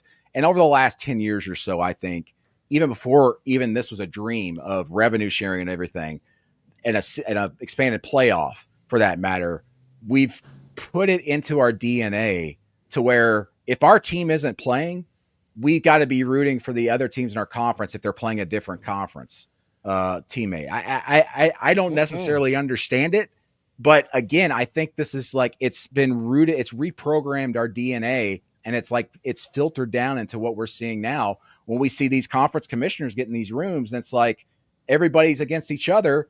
SEC and Big Ten are off doing their own thing, and it's just like, what are they doing there? We don't know. Like they depend on report. Like I talked to so many of these people, and they're like, so what are you hearing? Because we're not hearing anything. It's scary. It's very scary for all these commissioners out there. And I think that's also, there's a lot of reasons why you see a lot of athletic directors stepping down or coaches leaving the fold. Everything's changing drastically. And it's anyone's bet, what things are going to look like in a few years. But certainly, now I know I'm going everywhere here, but I'll say this. When it started being leaked that the SEC and Big Ten wanted 4 automatic qualifiers and then filtered that down where you'd only have 1 at-large team and then the 14-team playoff, the fan reaction was resoundingly negative, even from SEC fans, I've noticed on social media, emails, and things I've received. And you would think at some point these commissioners would sit back and look at that and go, oh, wait, this isn't a good idea. I don't follow soccer very much, But what was it a couple years ago? Someone was like trying to create another league, another super league. Yeah, they wanted to leave the normal leagues and just be all the big teams. So Manchester United, Real Madrid, and the fans at Man U fans or whatever, no, we will play them in the Champions League. That's fine. Every couple years, we don't care. But no, I want to beat Liverpool because I don't go to Madrid every day, but I damn sure want to beat Liverpool. And I think we're in a similar circumstance here, don't you think? Yeah. This is what this all kind of sounds like. And it's kind of scary because as of right now, again, the Big Ten and SEC haven't officially put this on the table. Here's our plan. This is how it would work. But even if they do that, again, they have the power to make this decision pretty much on their own. Mm-hmm. All they got to do is, technically all they got to do is sit in that room and just act like they're listening. And they go, okay, we're doing it anyway, because now they have the voting power. But again, at some point, the fans matter, of course, and it's been resoundingly negative. Also, I think that all this has been happening so quickly, everything from this to revenue sharing, that still hasn't even been enacted, all this stuff. I mean, now we're talking about canceling spring games, maybe getting rid of spring practices and going to OTA-style stuff.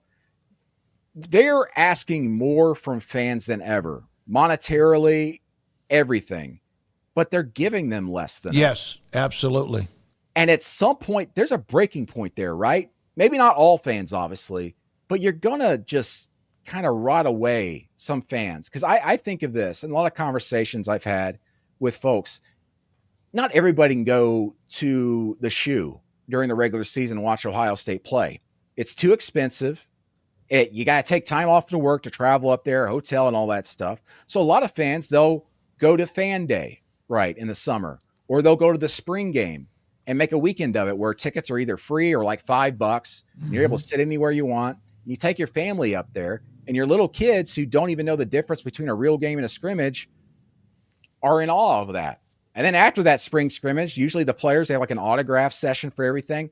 And that's the entry point for a lot of fans. The fans of 20 years from now are the fans that are going to spring games and all that stuff. And now we're talking about taking that away just for the matter of, money. And also, the season's just getting too long. We don't want to get players injured. And also, we don't want it on TV right now because we feel like we're getting tampered with and there's people are stealing our roster and stealing our players. But no one's asking what the fans want. And at some point, you're either going to realize that and go, we got to course correct here, or you're going to keep doing all this and you're going to piss enough of them off. You're going to start noticing dwindling returns in a time where they need more money than ever on the college level. And by the way, that could be viewers too, which is where all the big money comes from. This is from Bracket Cat. He's a K-State fan. Well, this is an effing depressing segment. Kansas State. Last question. With Sankey and also Petiti leaving the meeting without making any comments, was that because they weren't happy or there's nothing for them to say?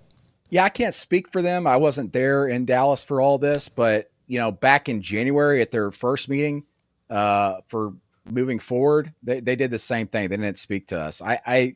My belief is they just don't want to discuss all these, not hypotheticals, but everything that's leaked in the media because they haven't said anything publicly. They haven't said, yes, this is what we want or whatever. Now, they did say that they wanted to discuss seeding. Mm-hmm. They said that last week outside their SEC Big Ten meetings. But, I think it's probably an optics thing, right? You don't want to go out there and look like you're the leader of that group when you haven't yet presented your plan. You can't start making threats or even saying this or that about something you haven't talked to with your constituents in that room among the other people. There's some respect there as far as that's concerned. Brandon, this is a fantastic segment, man. We've covered quite a bit. We appreciate it. And you're right, at times it's kind of scary. And then so many things have come together at once in the last 4 years, from the COVID year, transfer portal, NIL, which is changing almost daily, to the realignment, to conference realignment, to the college football. This is a lot. This would overload and overheat a car. This is something that should have started at the turn of the century. Yeah. I'm being honest. I agree. It's been worked out over 20 to 25 years. Yeah. All of this stuff, and instead we're shoving it all down our throats in 4 years trying to work on an airplane. I hate that saying, but they literally are putting an airplane together in the air as they're flying it. Thank you, buddy. Great stuff. Really, really fantastic segment. Brandon Marcello with us, CBS Sports 247 Sports. A lot of you with tremendous amount of response on that, and we do appreciate his time. We're going to go straight to Oklahoma State. Garrett, is that okay? 2025, we are looking at the Big 12 16 teams and their schedules and some of the nuances and some of the quirks in their schedule. Craig Smoak, the Cowboys, and Mike Gundy. Well, it is a year where Oklahoma State is obviously coming off of a season of disappointment, and you think that with some of the changes being made and the pressure on Mike Gundy, they will be a team that's going to be better than they were in 2024, but not necessarily the case. I mean, we'll see. This is an on-paper exercise, obviously, so, yeah, let's get into it. They've got the opener on August 28th against UT Martin. That'll be a Thursday night game for Oklahoma State. They'll turn right around and then go to Oregon for a big road trip. And then in week 3, they get the first bye week. So there's the first part of the schedule.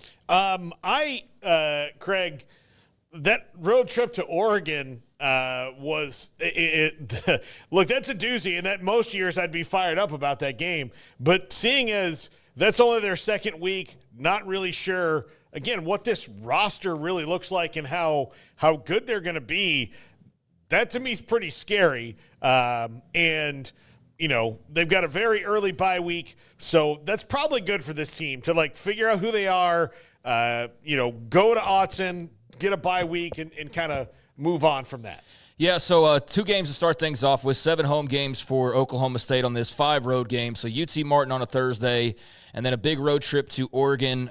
So then you get your third bye week. September 20th, non-conference closes with Tulsa, so a little in-state action there.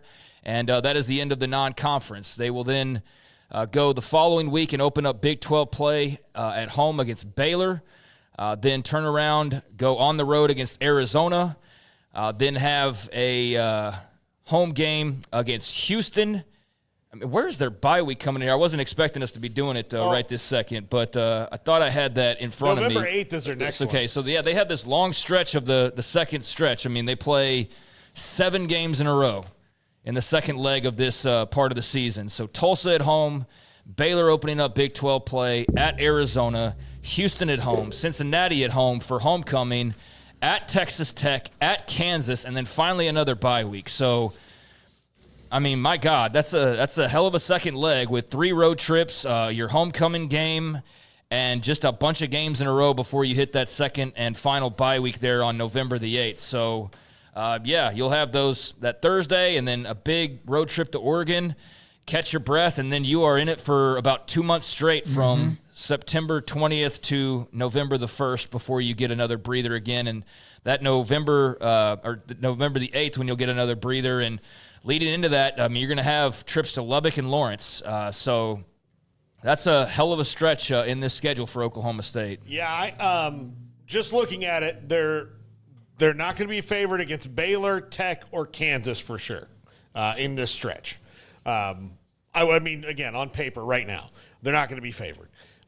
Arizona, Cincinnati, Tulsa, I would assume they're going to be favored against Tulsa. Arizona and Cincinnati are toss-ups. Houston's the one I'm curious on. October 11th, if Houston's getting better and Oklahoma State's the way I think they're going to be, they may not be favored against Houston, even though that game's at home, but there's 3 games there, Baylor, Tech, and Kansas, they will likely not be favored in because those teams have returning players. They have rosters they're happy about, and they're all happy with their head coach right now. Like, those are things, to me, that make for more optimism and stability than they've got going on in Stillwater right now. Well, they're going to need I know you guys did the first part, but they're going to need a bye probably after the Oregon game anyway and give them a chance to decompress after that. But yeah, man, 7 consecutive weeks. You get the byes, but some teams get 3 or 4 games in a bye, 3 or 4 games in a bye.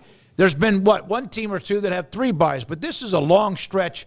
Really, that's the way it used to be. You'd have a bye maybe in September to get ready for conference play, but that is a long stretch compared to if you're going to get a couple of byes, and then you have that last 3 at the end.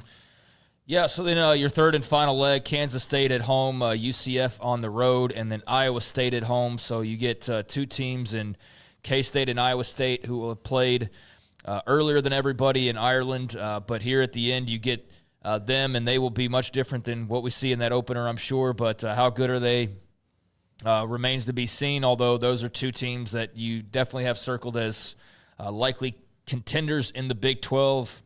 The trip to Orlando scheduled in between against UCF. I don't know really what to anticipate from them. And again, this isn't predicting records and all of that, because the teams we think are going to be good might not be good. Just like last year, Utah sucked, and we expected them to probably win the conference. If you were to have pooled everybody there at the beginning, they were the favorite, and we saw that in the predictions. But I think just even in general, if you would have pulled more people, Utah would have been a team off the top of everybody's tongues, and they were right there.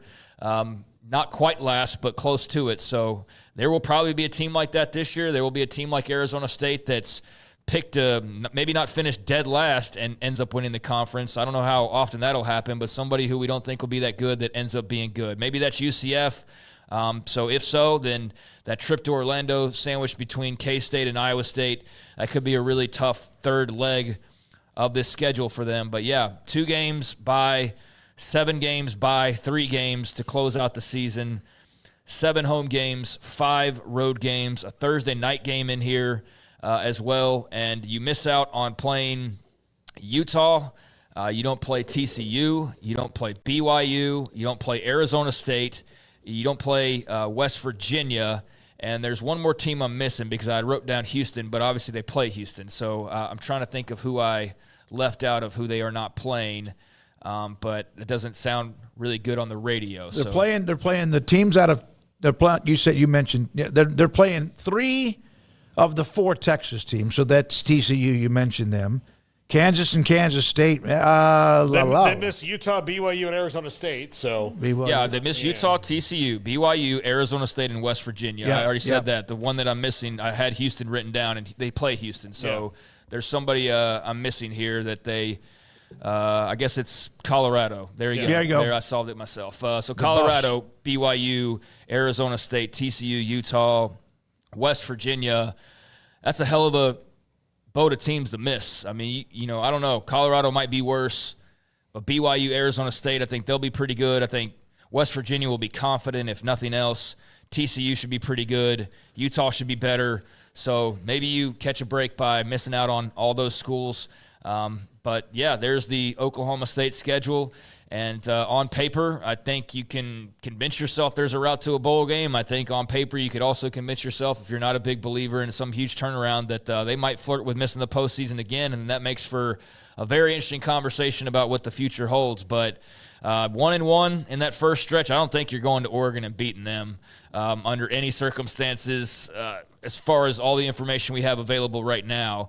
Although maybe that's early in the season, crazy things happen, but I'm going to assume you're 1-1 in that first stretch, and then that middle stretch will dictate wherever you are and spit out on the other side of mid-November how many wins you need to win a bowl game. And if it's 2 or 3, then that might be cutting it a little bit too close, because I don't think many expect you to be better than K-State or Iowa State. And again, UCF, that's on the road. So, that middle section will dictate a heck of a lot. But if you were to, upend Oregon in week 2, then maybe that, lights something, and Gundy at his best is back. Otherwise, I mean, maybe we are talking hot seat. Who the hell knows? But it is a schedule that's, that's there and there to chew on for Oklahoma State fans. The first thing that popped up, Paul, was Oregon, obviously, because it's Oregon. Then the Baylor Texas Tech logos. I know we're not into logos as much in the Big 12. And then that final stretch, having what Kansas State and Iowa State might be trying to push to get into the Big 12 championship game. That's what stood out to me. Yeah. Earlier today, Smokey, and I want you guys to think about this. Oregon is hippie Texas A&M. Well, just food for thought. And that they come close but don't finish all the time. Yeah, that's fair. Yeah, so pump a bunch of money into something just to finish runner-up. Yeah, they do have swagger. Act as though they've won 5 national championships. Yeah. Okay. Kim, oh my God, I'm not going to go in the chat. But I think Texas A&M, not Texas Tech. Texas A&M. There you go. Okay. Yeah, not Texas now I'll Tech. go in the chat. Yeah, okay. no, that's why All I said hippie Texas A&M. Kim knows. He was watching the show earlier, I'm sure. But for Oklahoma State, I will make – I'm not going to stay in 100% by this, but I am fairly confident that Mike Gundy will not be the coach there in 2026. In 20 who? In 26, next year. Okay. I'm fairly confident. Like, you don't go to the brink publicly in a spat with the board after, like, your worst season ever, have to change your whole roster and coaching staff and all that stuff, and then rally and come back. It just doesn't happen that much. Now, does this mean Mike Gundy's done coaching? Probably not, and he could probably go somewhere and do well, but I do think it might have just run – like, it might have hit its expiration date in Stillwater. I mean, maybe, yeah, if they lose, I mean, you're going to have back-to-back losing seasons, then, yeah, there'd be cause for concern and probably some people looking around. So, yeah, I mean, it's fate is in his hands. If they win, then there'll still probably be some hard feelings, but, I mean, winning trumps pretty much everything. And so, yeah, it'll all depend on how many games they win. But, sure, if you're missing a bowl game for 2 years in a row and you're slow to adapt to NIL and clearly there's not a team on paper this year compared to the one last year that you're overly confident about because there is no Ollie Gordon. There is no longtime veteran quarterback. The receivers are gone there's a good amount of production that's gone at receiver, so on and so forth. You brought back all of your offensive line only for them to be a massive disappointment last year. So, like, yeah, who the hell knows what to expect here?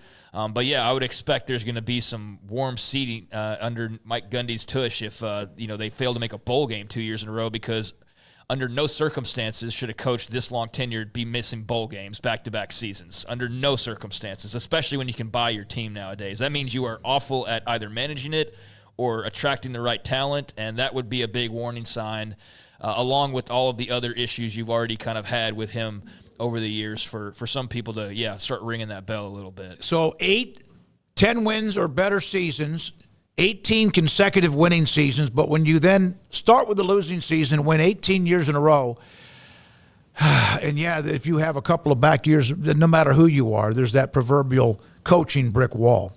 All right, Craig, thank you very much. Appreciate that. We continue.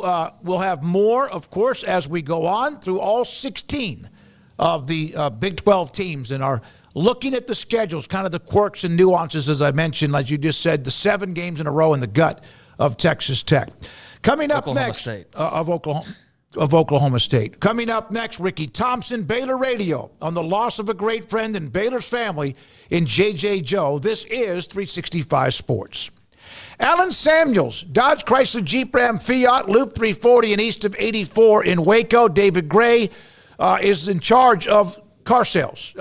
Ted Teague is the general manager and CEO. Right now, their pre-owned cars are being reduced and have been reduced, including the 2023 Buick Envision, $25,995 plus tax, title, and license. This includes leather seats, power sunroof, the blackout package, and a good-looking Buick. Also, the Wagoneer Series 2 Jeep Grand Wagoneer Series, loaded amenities, first-class ride, reduced. It's a 2023 version, $60,550, including, in fact, plus tax, title, and license.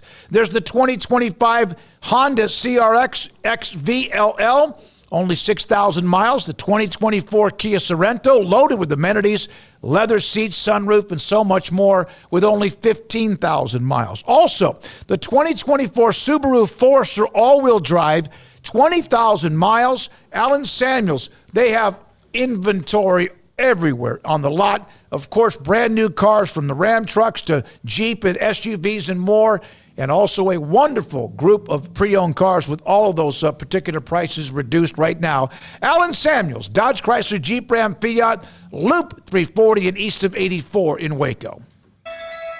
Alan Samuels House of Travel is a full-service travel agency with highly experienced travel consultants plus support staff with over a combined 150 years in the travel business. They are ready to take care of any travel situation for you, your family, and your business, and with the kind of knowledge to complete a seamless itinerary trip start to finish. They will search for the best deal to accommodate your budget from air to cars, ship to shore, hotel, and even meeting space. Name a destination and they've been there. They know the places to go, and international and missionary travel Travel is one of their unique specialties. Alan Samuels, House of Travel, celebrating 50 years in business. Call Connie, Sherry, Linda, or Bambi at 254-776-2560 or find them on Facebook or at houseoftravelwaco.com.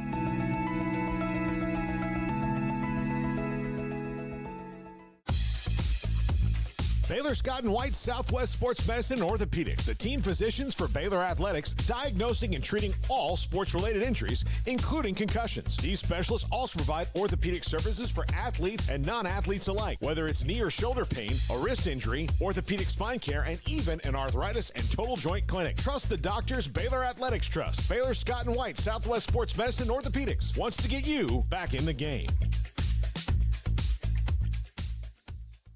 With so many companies and policies out there, it gets so confusing shopping for insurance, and I never know if I'm getting the policy that's right for me. Luckily, I met the team at the Nagy Group Insurance Agency. With the Nagy Group, you can go to one company and get access to coverage options from many insurance carriers, and you get to speak to a real person about your specific coverage needs. With the Nagy Group, I know I'm getting the right coverage at the right price. If you need insurance, talk to the experts at the Nagy Group at 1-800-258-8302.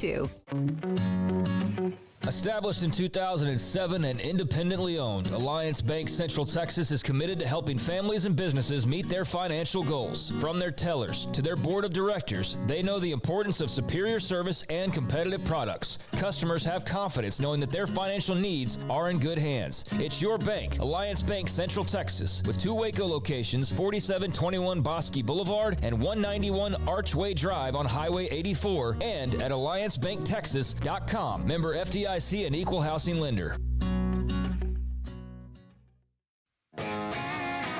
Want to send a message to the show? Jump in the Rudy's Country Store and Barbecue chat room. 365 Sports on this Wednesday afternoon. We open the show with the stunning news and tragic news. J.J. Joe lost yesterday afternoon, evening. The news started to come down, and of course, we tried to honor him as much as we could. The Grant Taft statement and a lot of your comments as well. Ricky Thompson, broadcast partner with Baylor Radio, Baylor alum, letter winner, all of that, joins us on 365 Sports, an incredible friend of J.J. Joe. Ricky, thank you for your time. When I say an incredible friend of J.J. Joe, can't almost anybody that ever heard him, met him, knew him say the same thing? Yeah, I think so to an extent, Smoak. You're right. JJ was just really a personality, not just a guy or a person. He was a personality. And fortunately for me, the last 21 years, we've done, I don't know how many games together, but a bunch. And those are relationships that just really grow over time, but that one didn't take long. We really hit it off quickly, got along great. Of course, roommates on the road for all of the travel games, and just a bad day. Really was. Had no idea that JJ was having any health problems. Apparently, there's been some. Didn't know that. The last time I saw him, he was driving back to the hotel after the Texas Bowl. So that's less than 2 short months ago. Ricky, he is one of the iconic figures in Baylor history as a broadcaster and, of course, as a player. You've seen his whole career and everything, where do you put him in the pantheon of Baylor quarterbacks? Well, you know what? I remember his first start. It was against Texas Tech, and I remember they ran a reverse. It's funny, this comes up, but JJ just stands there like a statue with a rush coming at him from every direction, and they don't even know he has the ball, and then he pitches it back to a receiver on a reverse, and I'm thinking just with that one play, this dude's going to be good. And then you get to the days of him play action, throwing the deep ball to Melvin Bonner, and how nice a throw he made, and beating Colorado the year after they won a national championship. Just, I mean, he was an exceptional quarterback. And we talk about stories about JJ, the SMU game where late in the game, he hadn't thrown a ball the entire game and can't because his shoulder's bad. And he and I used to laugh. They were playing two high safeties on 3rd and 12 in the middle of the fourth quarter, and he hadn't thrown a ball yet and wasn't going to. They were just determined that he was going to throw it. I kidded with him, and I said, man, you need to just put it in your pocket and quit throwing the ball, period. Just run it. But just as good a person as he was a quarterback and a friend and color guy with the radio for the last 21 years, guys, just a shock. Got that call yesterday afternoon out of the blue, and that's the ones that you just don't ever want to get. Ricky, when did you first meet JJ? Well, I met him at some, of course, off-season Baylor football stuff. Not a great deal. So really our relationship developed after he came on the radio crew. Knew him, but I wouldn't say as far as a friend, but that relationship developed quickly. I think to really get an idea of our friendship, I think you would have to listen to us off the air during games instead of on the air because there were some really funny conversations there that we had. We were pretty good coaches too. I don't know if anybody knows that, but we thought we were, and we would get into that between plays, and we really got into a situation where it was kind of funny. I would see a guy in the slot against man coverage, and I said, JJ, it's going here. It's touchdown.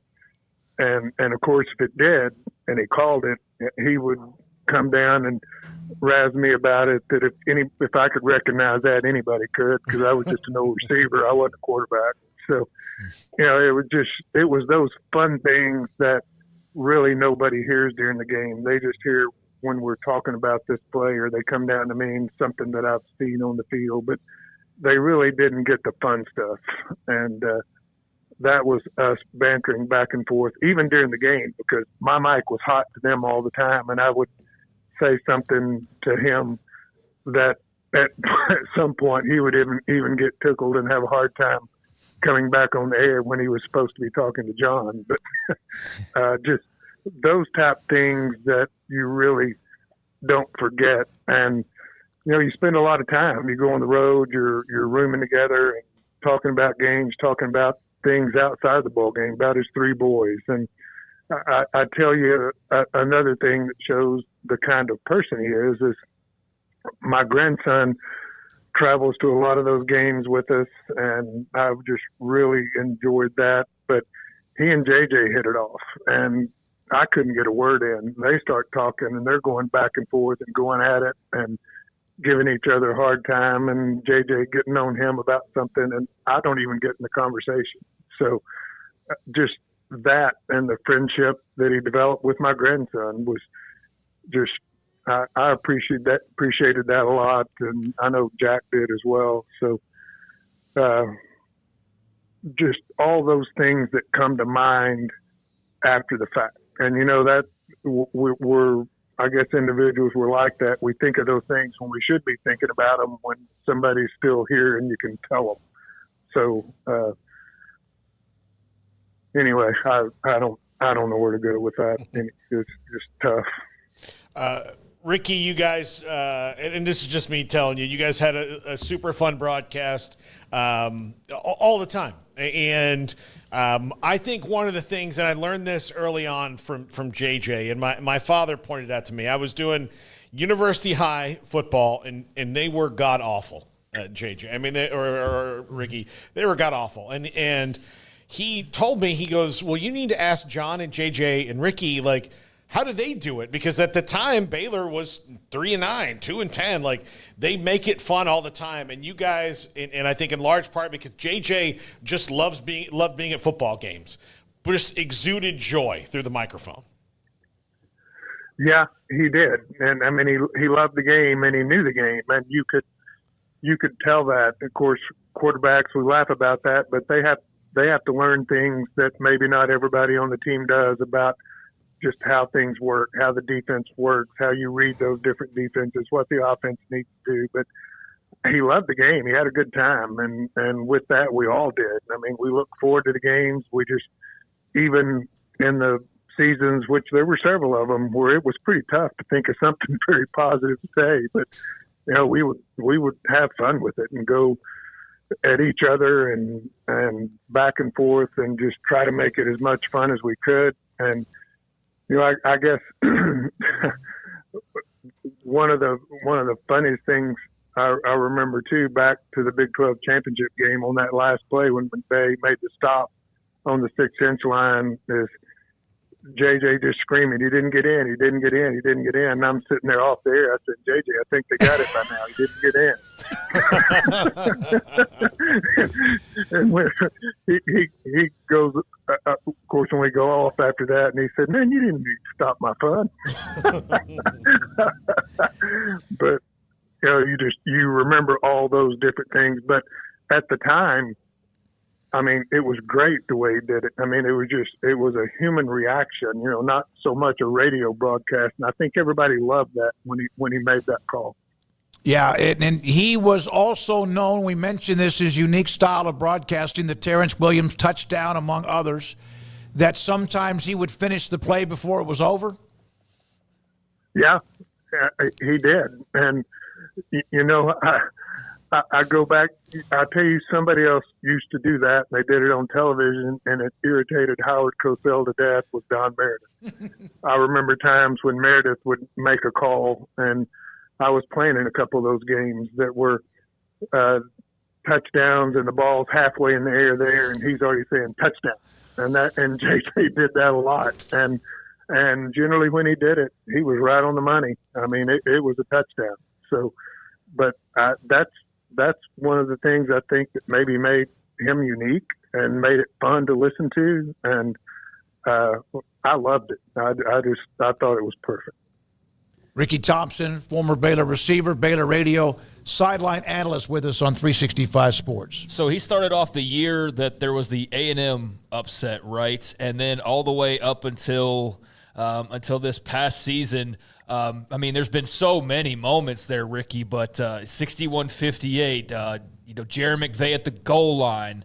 I mean, dozens, right? Are there a couple of moments that just you feel like is like the shining example, or maybe a couple of broadcasts that just you hold fondly and dearly that were amongst your favorites, being a part of the team with him?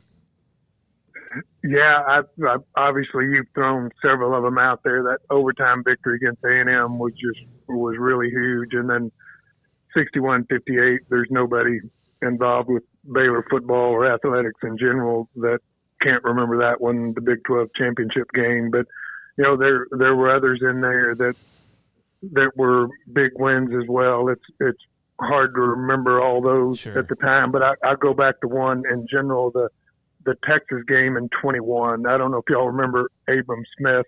Oh yeah. The stiff arm on the Texas defensive back just shoved his head in the ground. And, you know, I think that game, we stayed in the press box for an hour after that game, just talking about that game in general. And I don't know why that one comes to mind. I just remember us talking about it after the game, because if you go back to that, when we were down at halftime to Texas, and they really outplayed us and just came out the second half and really took it to them. And that was huge. And then I'll tell you another one with that Sugar Bowl game, where you go into it with really a quarterback that can't run. Mm-hmm. He hadn't been playing. Your other quarterback that can throw the ball can't play. And then you get we have 10 sacks. I think that was one where we really had a good time broadcasting that game, because we had no clue what was going to happen because of just the status of the quarterback situation, and what a huge win to go 12-2 there. But, you know, in 21 years, I guess it would just be impossible to name all of those games that were so exciting. But I think another one that we had talked about too was that Thursday night game against Oklahoma, the blackout game, where it's a Thursday night, a weeknight, the stadium's packed and it's blacked out, and beat Oklahoma 41-12. And then the next year, I guess, you go to Oklahoma and beat them 48-14 up there. And that's just, those were two that we talked about frequently that were really huge games during the time that we were working together. And I'm sure there's more. It's just hard to put all those together. You guys had also something else in common other than you played at Baylor, football players at Baylor, Baylor Radio, but you guys were also involved in certain ways. You, of course, were the Lions Bank, and JJ was in the banking business and then got into other business with financial type of, I guess, planning, et cetera. How much did you guys ever talk about that? Well, we did. It was interesting. We did talk about that. JJ had a financial background. I do as well. We talked about that frequently, and I don't know how many people know it, but JJ also had a business for a while that was logistics and traveled to Afghanistan and Iraq. And I told him, no way, I'm doing that. But he did it. He traveled. He handled that. And I was more interested in hearing about that than I was the finance side. I mean, I hear that all day, every day. But it was so interesting to hear those stories about him actually in Afghanistan working through logistics with all the American companies that were doing business over there at the time. I thought that was really interesting, and I'm betting there's a lot of folks that didn't know JJ did that. No, they didn't. Ricky Thompson with us, Baylor Radio, former Baylor wide receiver, and the loss of JJ Joe, radio partner and great friend of so many people. Would you say he was one of the most unassuming star-type players in Baylor history? Yeah, probably so. I mean, we didn't talk much about what we did when we were here playing either way, him or me, but we just really didn't talk about it. And I just, we were just friends talking about football, broadcasting football games, really didn't talk much about it otherwise. I mean, I probably asked him questions about his area when he was playing because I saw him play and there were things that I wanted to know. But other than that, we didn't talk about it a whole lot. It was more about what was going on now. Ricky, I know it's been a long day and it's not going to get much easier. Of course, time eventually heals, but thank you for doing this today. I know it hasn't been easy. I sent you the text when I got a couple because first one I thought about contacting would be you, and obviously you confirmed the horrible news. He seemed like he was everybody's friend. You see all the texts, the tweets, the responses, et cetera, and obviously you were able to be very fortunate, and he is too, to be around you. You guys had an incredible relationship, and we think about you the rest of the day and into the future. Well, thanks, guys. That first game against Auburn is going to be a tough one. I can just tell you that right now. I to an extent, dread it. I know that it has to happen, and it's coming, and we'll all be ready for football season, but I know we'll all miss JJ Joe that day as well. I bet he couldn't wait for that game either. Seeing a team like Auburn coming into McLean Stadium had to be something that pumped him up quite a bit. As much as he loved Baylor, like you, he was not afraid to give an opinion when it didn't go well, was he? No, he wasn't, and I guess that's part of what I'm saying. Y'all didn't hear half of it when we're off the air, just talking back and forth on the mic. It just fortunately, we never got caught on a hot mic. Yeah, so we'll leave it at that. We love the segments with JJ, and then of course we had you every other week, and we will look forward to the football season. But yeah, it's going to be difficult when they host Auburn and the rest of the way. Ricky, thank you very much for your time. Yeah, thanks, guys.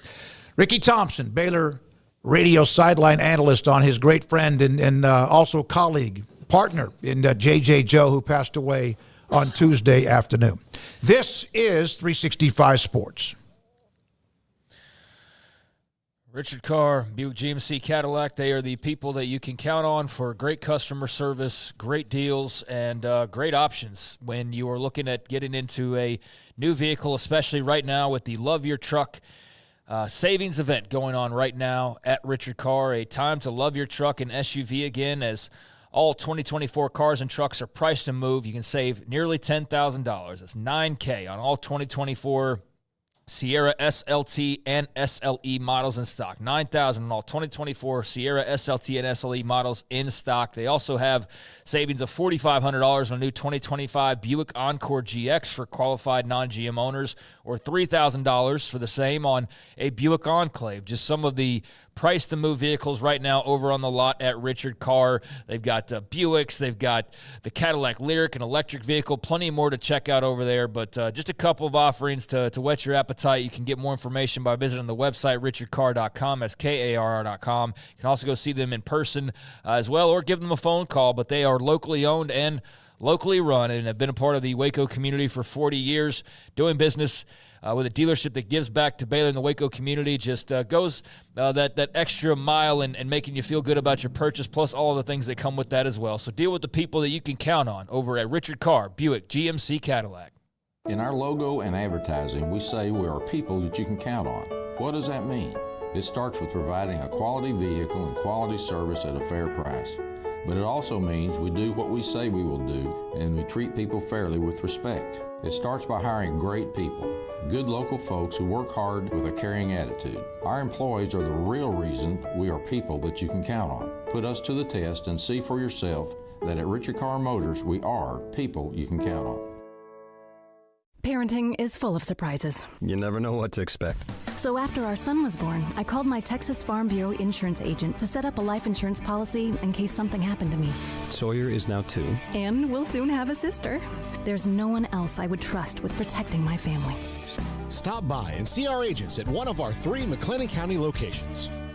Coverage and discounts are subject to qualifications and policy terms and may vary by situation.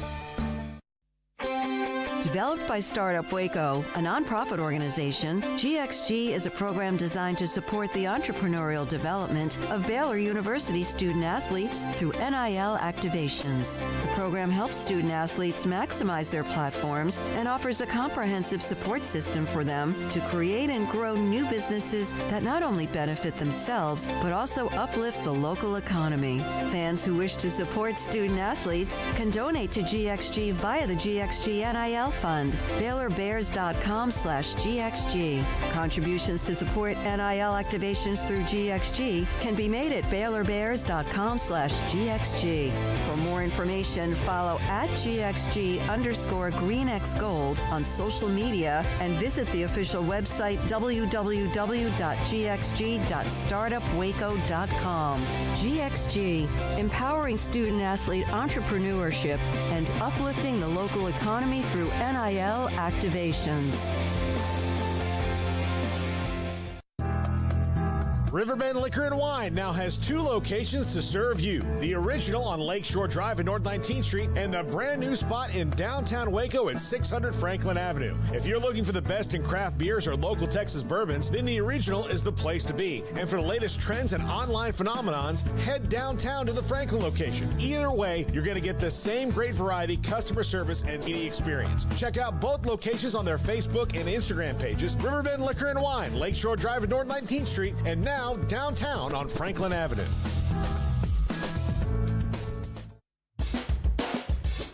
This is 365 Sports. Check out the 365 Sports family of channels on YouTube.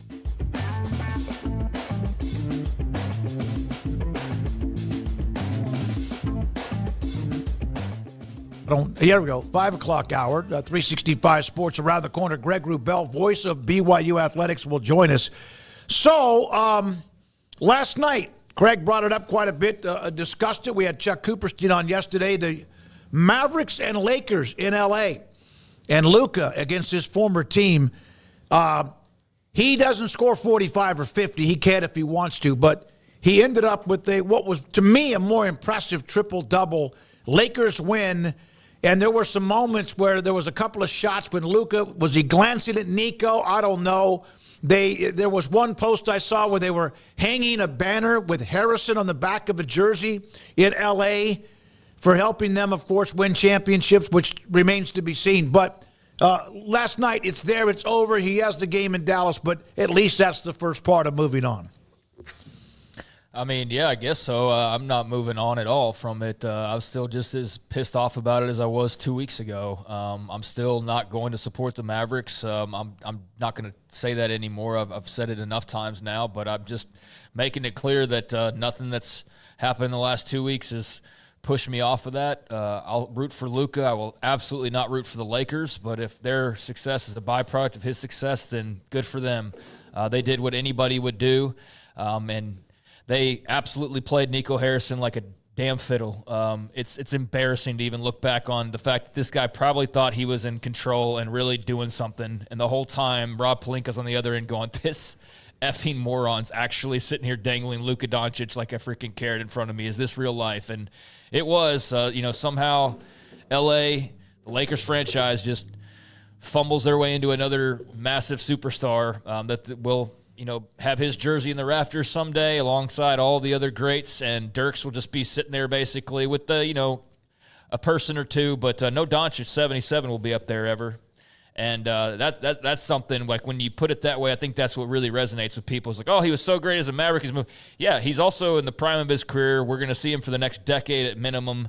And we're going to see him on more national television than ever before because of the uniform that he now wears. And that 77 jersey will be hanging in L.A. next to Chamberlain and Jabbar and Kobe and, countless others, rather than next to 41 like it should be in Dallas. He could hate L.A. and go somewhere else. I mean, he's not going to Dallas, but I don't care where he goes if it's not Dallas, Paul. Yeah. Cool, he could go to Toronto. I'm not going to be a Raptors fan. So, I mean, I get what you're trying to do there, but it doesn't matter. It's just that it's not going to be a Mavericks jersey wherever it hangs. And so that part of it sucks. There will be no statue outside the AAC, and all that was going to happen. All that was undoubtedly going to happen. So before the game last night, I had a couple of family members that were texting, and one that was like, I wish Luka would go over to Nico and say something. And I'm like, well, first of all, that's just no – I'm sure social media would love that and make for a fun clip, but I said he's going to let his play do the talking. That's how he's going to talk, and that's exactly what he did. He got off to a nice start.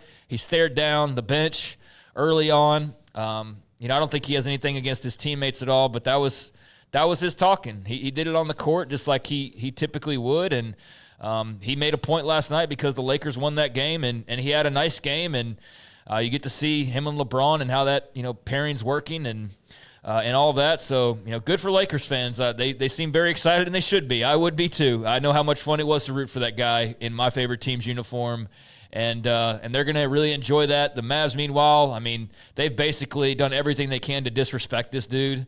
I mean, you put out the hype video, or you put out that video. What was it? A couple of days ago over the weekend, and you've blacked him out of the video. I mean, y'all saw that, right? Where they just pretended like he doesn't even exist anymore. Yeah. Meanwhile, the Lakers last night, big, beautiful tribute to Anthony Davis.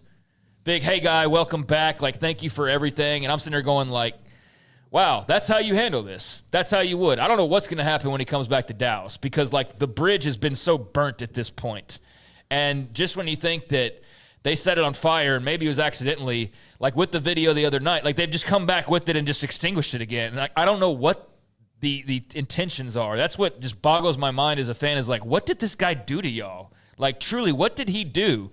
So I believe that maybe Nico Harrison's wife did have a thing for Luka Doncic. That level of pettiness is the only thing that really explains the level of pettiness that he's received from Dallas with things like the video, with things like all of the little stories being floated out about, him and his attitude and things like that. I don't doubt that some of that's true, but as you can tell, I'm not over it. Last night didn't help me get over it, but I enjoy watching that man play basketball, and I'll continue to enjoy watching him play basketball. I just hate that it's in purple and gold, and I hate that I just don't feel the same way about the Mavericks as I did a couple of weeks ago, and I don't know that I ever will again, but certainly not with this regime, and that just sucks. But, that was a tough watch last night. That was one just kind of had to grit your teeth and get through it. Yeah, I didn't know if he'd go out for 50, and he's capable of that. I saw the glance or the look of Mark Cuban when he hit a three, and there's no doubt Cuban hates this. I mean, because Cuban actually cares about the Mavericks, and he cares about the fan base, and he cares about the city of Dallas, and that's something that none of these people now in charge give a S about. They care about putting a casino somewhere in DFW or their legacy, and Nico Harrison will go back to being a shoe guy or he'll go be some, toad underneath Pelinka and Los Angeles' organization. He'll have another job, but he doesn't care about living in Dallas moving forward. He doesn't care about any of that stuff. He's fine. And I don't know that the Mavericks organization will be, but we'll see. It'll take time, but certainly it's not been long enough to heal any wounds so far. Tell me how they could have handled this worse. Because I don't couldn't think have. That's the exact point. Yeah, Exactly. Outside of throwing him off a building, Exactly. it's so ridiculous. And if I'm Mark Cuban, and I heard him do one interview about it, and what I could see is this is something he spent almost 30 years of his life now, building the Mavericks and doing it. Handed it off from Dirk and had this crossover period of where they played together for a year and here's the torch. Yeah. And here's the next 20 years of your franchise. And here's the finals last year. And he got to a point. And he's 24 or whatever. And he got to a point where he's like, look, this is a good business deal. I can sell this team to this group that's interested. I'm just assuming they're not going to trade off the best player. Because who would do that? Who would do that? Yeah. That's and then that's be like if you were house sitting for me and I came home and you left all the water running and it was flooded, I'd be like, why did you do that? And you're like, well, you didn't tell me not to. Yeah. And I'm like, well, why would I have to tell you not to? Yeah. What's going on here? Yeah, it basically feels like some stupid child made this decision to just trade somebody away and not taking anything else into consideration or having any grasp on reality and what that actually meant to a lot of people. So, it is what it is. I'm not going to sulk about it for forever. It just pisses me off. But, last night was, I guess, a healing moment for him probably, for them to get the win. He didn't have the biggest, craziest game, but he had a triple-double, damn near had it in the first quarter. But he's going to have a lot of those moving forward because that's what he does, and he's exceptional. He's a lot of fun to watch. He has his own issues, but I think maybe this is the kick in the pants that he needs to get more mature, and will put him on that course of being as good as he possibly can be. And so good for you, LA fans. And he has a chance to play forever and ever as so young and so incredibly talented. All right, we're now joined by Greg Wrubell, voice of BYU Athletics, and it's been one hell of a year for the Cougars. Yeah, they could have done a little bit more in football, but it was a great run. And in basketball, they're on a heater. Greg, thank you very much for your time in Tempe tonight against the Sun Devils. What has been what they've done with Coach Young? What have they done that's clicking right now? They were good, but now it seems like they've risen to a different level. Yeah, well, it's a pleasure to be on with you as always. And it just took a while for him to figure out who he had, and I think for the players to figure out how to play the Kevin Young way. And even when BYU played Arizona State the first time, of course they played the second time tonight, that was back on New Year's Eve. And even that was a different BYU team when conference play began. And so they discovered a lot, and I really think it has been a process of discovery to where right now they're playing their best basketball of the season. And, of course, every team would like to say that, right? At the end of February, beginning of March, it doesn't always happen that way. But this particular BYU team appears to be doing just that.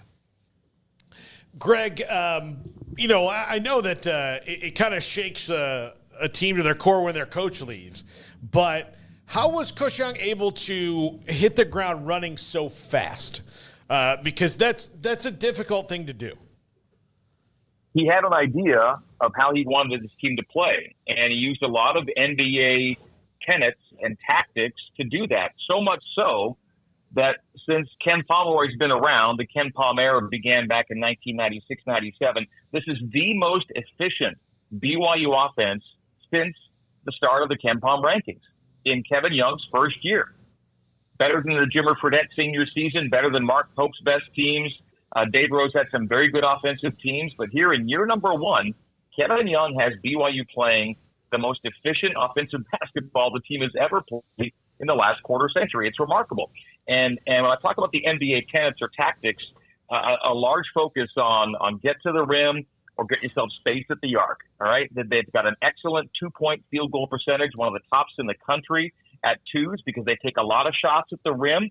They're fifth nationally in 2-point percentage, despite the fact they rank 303rd nationally in the percentage of points they score off of two. So that it may sound counterintuitive, but it's really not. They only rely on the very best twos And when they get them, they score them at a very high rate, which of course leaves a lot of points on the arc. And BYU gets 40% of its points at the 3-point line, and they're a good 3-point percentage team. So they want rim to great. All right. They want to be at the rim or a great shot outside. They want 0.5 basketball, which means you've got 0.5 seconds to make a decision. You're passing it, you're shooting it, you're dribbling it, you're moving with it. Something is happening in 0.5. Don't let the ball stick. Don't have a dead ball. And that's why you end up with the number 4 ranked effective field goal percentage right now and a top 15 team in efficiency. Things are really clicking on offense. Now, they're not a slouch defensively. Yeah, teams shoot a pretty good number from 3 against BYU, but they're still a top 70 team in defensive efficiency. So they're good enough there, but they're great right now on offense. Greg, BYU is known for having a rabid, passionate fan base and packing out the football crowd. We just had Gene Taylor of Kansas State, and I asked him, what have been some of his favorite moments or trips that he's been able to take with all the new schools, and he went on about how much he enjoyed going to BYU, even though he didn't like the result, obviously, in football, but how much he enjoyed that. Basketball seems like it's crazy fun to be a part of as well. I was just curious of BYU's had some success in the past in basketball, but how much have you seen kind of the energy, the excitement level sort of build up this season with the success also building alongside that? Yeah, they're a top 10 team nationally right now in attendance. They lead the Big 12 in per-game attendance. They had a sellout for the Kansas game, officially the first sellout of the season, but it's a little bit of hair splitting because they've been putting between 15 and 18,000 in the building every night. They just happen to max it out against Kansas. It's the rare year where Kansas doesn't lead the Big 12 in attendance. Now, part of that is the fact they lowered their building capacity by 1,000. But even if they were packing it out at the old number, BYU would still have the edge in per-game attendance this year. So it is an amazing thing, guys, that in the first year of Kevin Young, a new regime, the excitement, hit a new level. People really liked what he did, even just in the off season, to where, season tickets got sold at a quicker rate. The crowds have been, the best they've been in years. And then you end up committing the number 1 high school recruit in the country for next year. So it is a good time to be a Coug right now. There's no doubt. Greg, last year, 23, the football season didn't go as well as anyone would have planned. But is this year with more to go? How would you describe year 2 in the Big 12? Well, I continue to just, wish it could have happened sooner for BYU. It was a long time coming, and it was a long wait. And I think now that we're finally there, BYU that is, we're trying to enjoy, every bit of it in every way. And I can't say enough good things about the conference, the programs, the venues, the fan bases. Some of them we were familiar with. I mean, Utah joining, we already knew Utah. That's kind of a different deal because of the long history there. But everyone who was new for BYU, it's been a real enjoyable thing for me, and I know for the program to experience that novelty and then also have some success while doing it, right? I mean, you don't want to just, be someone's, doormat in your new league. And I think BYU, in a lot of ways, guys hit the ground running. They had good preparation by being an independent. They were excellent at their previous conference stops, but you power up to P5, you got to be at a certain level. And I think that Tom Holmoe, BYU's soon to be retiring athletic director, really had everybody ready to roll when this thing hit. And so it is that, soccer goes to the NCAA tournament in its first couple of years. Football had the double-digit win season we talked about. Basketball may go back-to-back in the NCAA tournament in its first 2 years in the Big 12. Last year, basketball was picked to finish 13th and finish 5th. They were picked to finish 9th this year, and they'll be in a tie for 4th if they get a win tonight. So there's been a real concerted effort to make sure that BYU finds itself right at home with some of the best in this conference. And it's a great conference. It's hard to just rise to the top, but football did that, right? They tied for the regular season championship and lost the tiebreak, didn't get to Arlington with a tough finish to the end of the year. But hopefully that's a sign that BYU can continue to be competitive year in and year out in what I think is a great conference. We had Tom Holmoe on the show, and he discussed, of course, his legacy. He didn't want to say legacy. We asked him about that, and moving on. Could he have done anything better? Sure, but what he did to put BYU in this position and being able to set the table, maybe even put all the furniture in the house and then open the door up, next person comes in to try to just continue it on. Yeah, he's truly left a fully set table for whoever succeeds him, and I've known him for a long, long time, and have always thought he was the right man at the right time, the right guy to bring BYU into this new phase, and even the right guy to guide BYU through a tough dozen years of independence. That's not an easy task to schedule, 12 games a year for 12 years, basically. And he did it, and I think shone brightest during the COVID year when most teams were figuring out how not to play or how to play as few games as possible. Tom was like, let's play a season, and he found a way to get it done. And BYU had a great year that year too. So in just so many ways, he was the perfect man for the position at the right time frame in BYU athletics. Greg, what's it been like for you? Like, is it more fun to do conference games in the Big 12 than it was? I mean, doing games is fun no matter what, but is this more fun and rewarding in a way? I mean, I've been in I called games in 4 conferences now, right? The WAC, the Mountain West, the WCC, and the Big 12. And not to disparage any of the previous experiences or institutions or venues or anything about that. It's just that it's a progression. It's a step-by-step move up the ladder. And this is where you want to be. You want to be at Allen Fieldhouse. You want to be in sold-out buildings. You want to be playing the best of the best with legendary coaches and Hall of Fame coaches. You want to be at this level. And so it's the most fun I've had in my career. And again, not to look down at anything we've done before. And it's been a long, career for me at this point. Upwards of 30 years, but I'm having more fun now than ever. And the games this is a conference, guys, with every team, every basketball team in the Big 12, all 16 teams are in the Ken Palm top 100. They're all top 100 net teams, essentially. The entire league is full of good teams. There are no nights off. There are no bad games. BYU goes to Arizona State tonight. That's a quad 1 game. And Arizona's 4-12 in league. And that's still a quad 1 game because of how they play the game and how good this conference is. So if you can get to a team like Arizona State, which has a losing record, and have that be a quad 1 game for you, that says all you need to know about the strength of this conference. Greg Wrubell, voice of BYU Athletics, with us on 365 Sports. And it's kind of trying to put a Debbie Downer on this, but obviously you heard about the chants in Arizona after the game. How much does that actually happen, Greg, when BYU's on the road? Well, it happens too much. Happens enough. And again, I quite frankly, when you got the headset on and you're in the midst of what you're doing, a lot of it's just noise to me. I'm not picking out, defined or I can't really catch a lot of what's happening until I find out after the game. But no matter who it happens to, it would be happening too much. And Jake Retzlaff, BYU's quarterback, is of the Jewish faith. And he says, imagine the uproar if you were substituting, the word Mormons, which, by the way, the church doesn't really even tend to use that terminology much anymore. But if you were to substitute that with any other religious body or faith, be it Judaism or anything else, what would people be saying or doing? The Church of Jesus Christ of Latter-day Saints has kind of been, a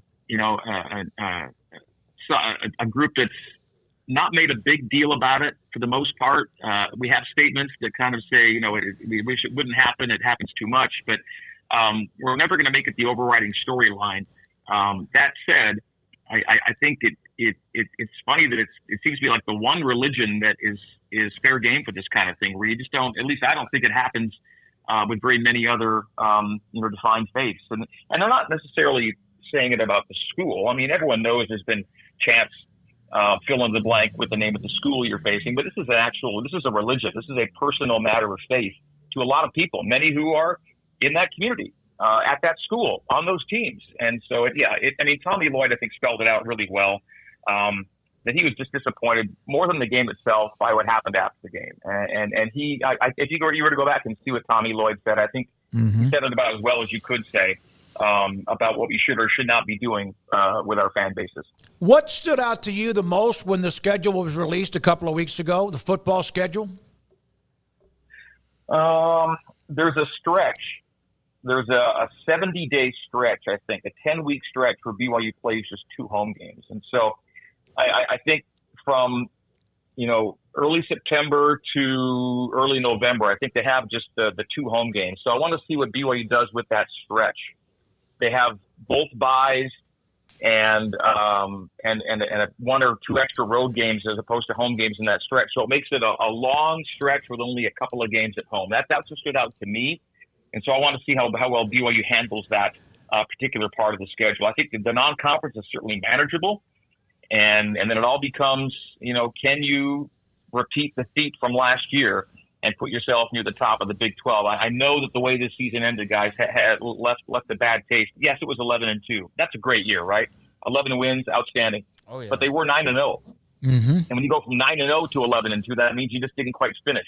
And so I know they want to put themselves in a position to fix what happened at the end of last year. And there were some funky things that happened that kept BYU from getting to Arlington. But that said, they were so close. And maybe it is the progression I'm talking about, guys, the step by step. The first year they weren't too competitive in the Big 12. The next year they put themselves right at first place, but didn't get to Arlington. Maybe the next step is, you make that trip to the title game. And a lot of things look good for them. I mean, again, the quarterback is back. The running back is back. Chase Roberts is back at wide receiver. The staff is back intact. There's a lot of good things going on with BYU to make you believe they could put together that kind of run again. We'll see. I hope that because of how they finished, despite those losses, the one to Kansas was the one that was the dagger, but that allows the next time they're in this mix to have more respect. Sometimes you almost have to earn your way into that room. You know what I mean? And it shouldn't be that way. Arizona State would have to do that too. They actually got the conference championship bid. But, man, we sat there all year long and kept wondering before the loss to Kansas why BYU wasn't more in the discussion when it came to the rankings. I can't imagine what you were thinking. Well, I think it began with the preseason. Nobody was really thinking much about BYU in the preseason, which I think if you want to talk about a measure of respect, we're going to see a difference this year. I will be surprised if BYU's not a preseason top 25 team. And I'll be surprised if the coaches, or I think it's the media that vote for football, right? The coaches vote for basketball, media vote for football. I'll be surprised if the media don't have BYU as a top tier team in the Big 12 this year. So I think when it comes to respect and expectation, we should see it in the summer in both those AP top 25 rankings and the Big 12 preseason prognostications. I think BYU will get a lot more attention this year than they did last year. Greg, Utah just made a coaching change in basketball. Obviously, they haven't, been up to snuff here year one in the Big 12. And this is a tough league. But how much of BYU success and the fact that the number one player in the country is coming there and they're shelling out a bunch of money and spending it on sports maybe amplify the situation for Utah basketball a little bit more? And football, that matter. Yeah. I mean, the bottom line is Utah had an advantage for a decade in which they were P5 and BYU wasn't. Just simple as that. They took advantage of a time when they had BYU on the bottom rung of the ladder. They took advantage of an opportunity. All right. They knew they were going P5 and BYU didn't. So over that decade, what did Utah do? It took advantage of its situation. And now that the playing field is level, or maybe even unbalanced in BYU's favor now, we're starting to see some of the results of that equity. And I would argue that Utah has its work cut out for it to compete with BYU, exceed BYU year in, year out, because BYU now has the same things Utah used to have, and then some, and then some. So let's see how the next decade goes. Greg, thank you. Good luck tonight. The game broadcast. Appreciate your time. Greg Wrubell, voice of BYU Athletics, with us on many things, from looking back at the 25 season, looking ahead to the football schedule, at a basketball team that is really good, and the legacy of Tom Homo, who is on his way out at the end of the year, at the end of the school year, as the AD, the Director of Athletics at BYU. This is 365 Sports. Ideal MRI was in their imaging machine, 3 weekends ago. Had a good look at my left shoulder blade in that, what they call the mid part of my back.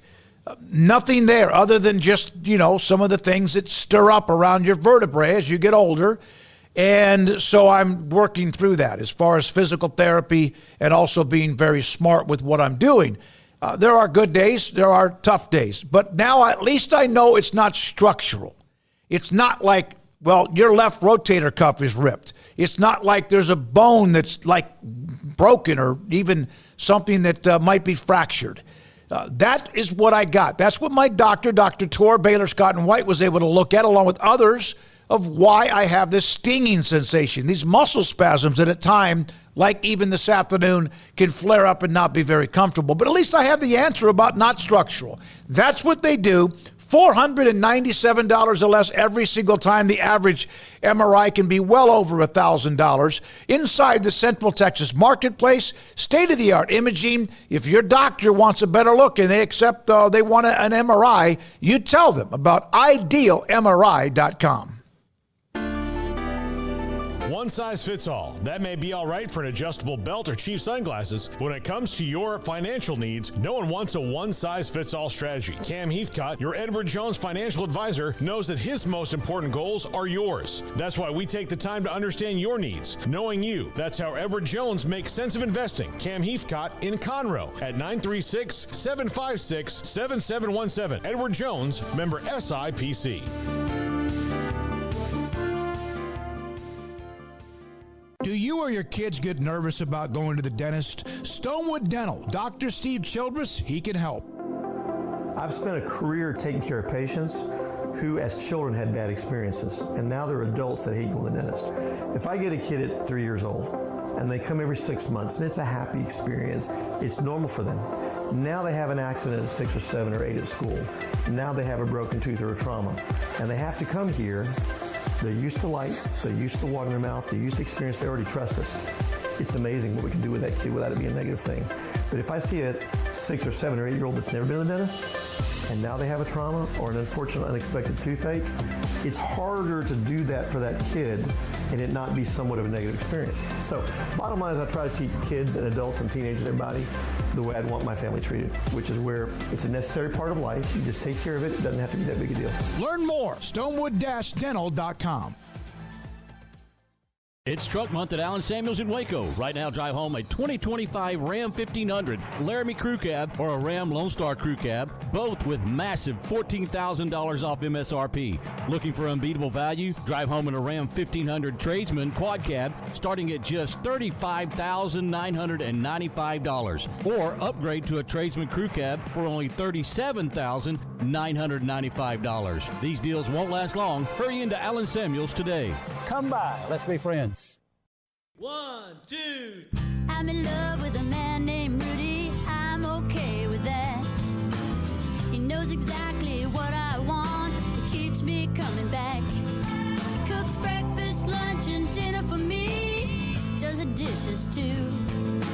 I'm in love with a man named Rudy. Last name Barbecue. It sure is easy to fall in love with Rudy's tasty oak smoked barbecue. Next in line.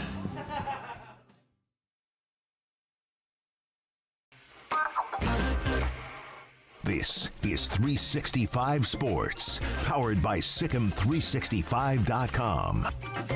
The 5 o'clock hour is brought to you by Edward Jones and financial advisor Cam Heathcott. Edward Jones, making sense of investing. Now here's David Smoak, Paul Catalina, and Craig Smoak. BYU's on the road tonight against Arizona State. Men's basketball in the Big 12. It is awfully interesting, except at the top with Houston. They're alone, 3.5 games up with, they just have 3 games left to play. Arizona, 12-4. Tech is right behind them after the loss to Houston at 12-5. Iowa State, beaten by Oklahoma State. What a nice win for the Cowboys to beat Iowa State. So Iowa State knocked down a peg. BYU's in the search. KU won a couple of games in a row. Their schedule, were able to take advantage of that. TCU, Baylor, West Virginia, all 8-9. And then, of course, I mentioned Oklahoma State beating Iowa State. Cincinnati, Baylor. This Baylor team can't get out of its own way. They're not on the bubble yet, but they're damn sure close to playing themselves into the bubble, if not pop it. They had possessions at the end of the game to try to take the lead or win the game. Couldn't do it. They have these stretches where they just disappear. And they're not good enough on offense, which everyone thought would be the strength of this team. They could outscore people. They're just not good enough to get 8 to 10 points down, come back, and sustain it. That was another bad loss for them. Cincinnati needed a nice win. Remember, Jerry Palm brought that up to us yesterday with his bracketology. And Baylor right now is in a free fall. They've lost 3 consecutive conference games. Yeah, you know, they kind of have a different, like, Kansas and Baylor to me have a similar problem that they have talent. Baylor doesn't have depth, which is maybe kind of what Kansas was last year, but they also don't have a lot of recurring chemistry because of that depth issue. And it's just been so hard to get this team on any kind of roll. And then when you look at, you know, like it's the Big 12, it's not getting any easier. You know, they have Oklahoma State, who just had a win, but they're kind of back and forth. They've got a chance here, Oklahoma State and TCU, to get a couple of wins before closing out with Houston at the end of the year, which obviously will be a really, really tough thing to do. You know, and they also said they got a couple of wins with Colorado and Cincinnati. Yeah, what yeah, has happened there? If you look at it, their 4-game stretch of Colorado, Cincinnati, Oklahoma State, and TCU should have been a good chance to put 4 wins in and kind of roll. And now they're looking at maybe none of them. What was the last time Baylor finished under 500 in the Big 12?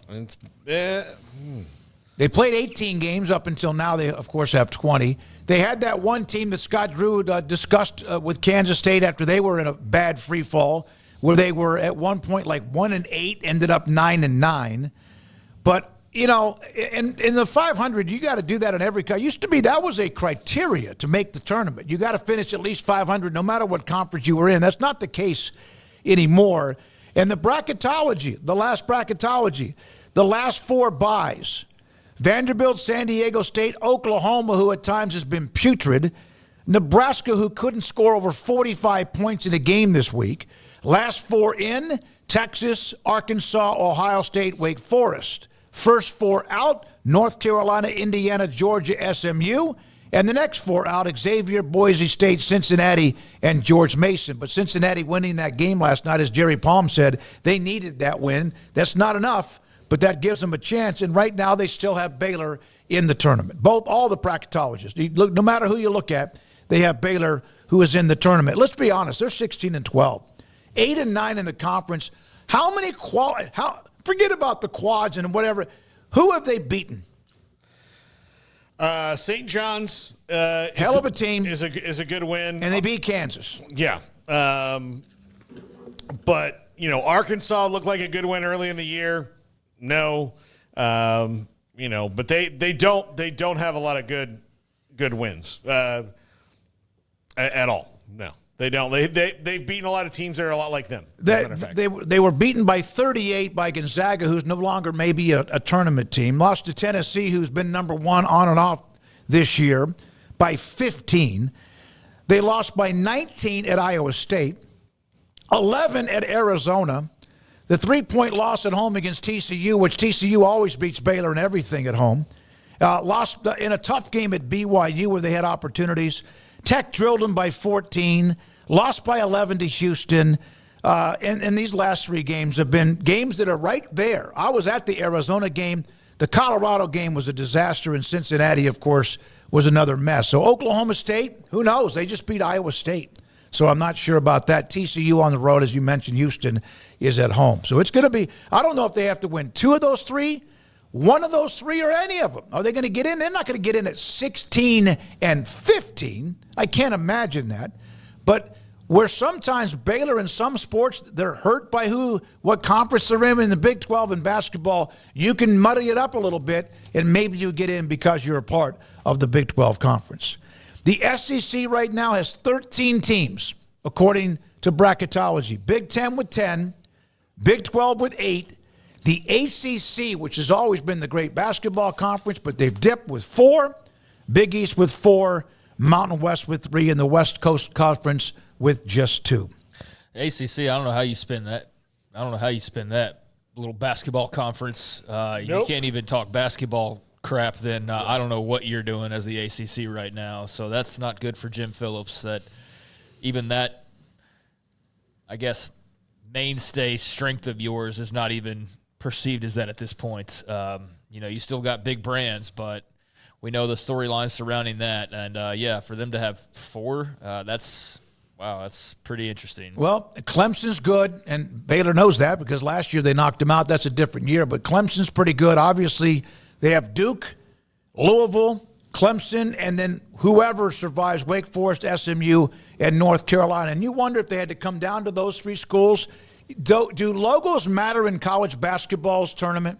Because I don't think they do as much in college basketball when they do the tournament. There's a lot more. Yeah, there's also they don't matter as much because they actually respect the schools that aren't 50,000, student body pop. The whole point, the whole reason it matters is for the schools that aren't Ohio State. Yeah, it's way more egalitarian. Yeah, they actually enjoy the underdog. They don't rightfully try to change rules to prevent them from ever having a chance like they do in football. Yeah.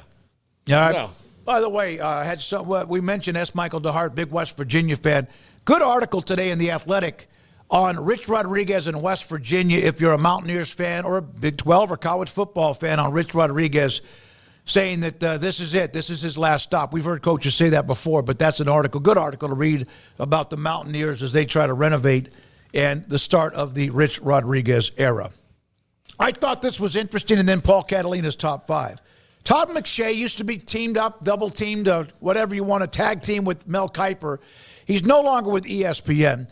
Here are his 3 Tier 1 players in the NFL draft. I still think it's interesting to hear there's 32 picks, and you might have 15 or 18 first-round grades on players. His top 3 players in the top tier, Abdul Carter, Penn State, Travis Hunter, Colorado, and Michigan's defensive lineman Mason Graham.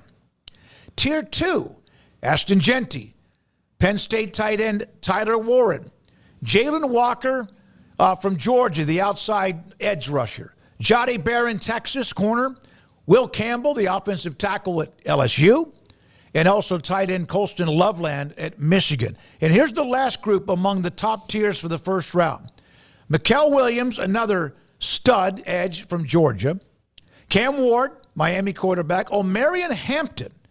You don't hear a lot about him when people talk about taking a running back in the first round because Ashton Genty's so high up. Arnold Membu of Missouri. James Pierce, the edge rusher, Tennessee. Mike Green, edge, another edge from Marshall. Will Johnson, just a lockdown dude at Michigan cornerback. And Jahad Campbell from Alabama, Jahad Campbell from Alabama and Tyler Booker also from Alabama. No Teterow McMillan.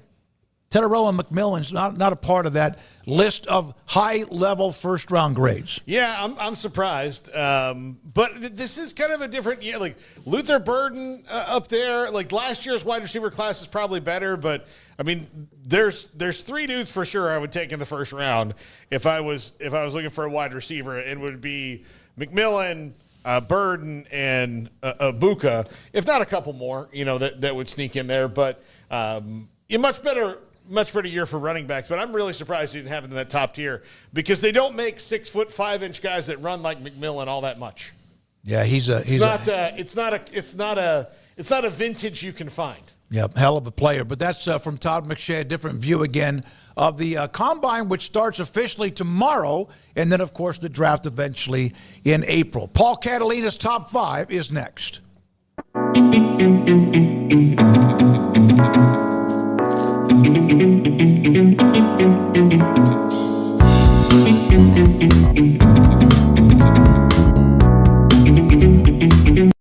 Fantasy Sports EVO, the next evolution of daily fantasy sports. Tired of traditional fantasy sports where you spend hours upon hours studying individual players? EVO's unique team-based platform makes it easier than ever for all sports fans to play.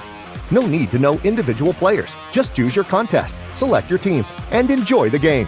Whether you access our website from a desktop, mobile device, or the app, the experience is the same. EVO is for all sports fans. Join Fantasy Sports EVO and experience the evolution.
Get ready for epic savings at Best Buy. Right now, you can save up to $700 on select Alienware and Dell gaming products. Perfect for leveling up your gaming experience. Plus, grab the latest Android Google Pixel at an unbeatable price. Don't miss these incredible deals. Shop now at bestbuy.com and upgrade your tech today.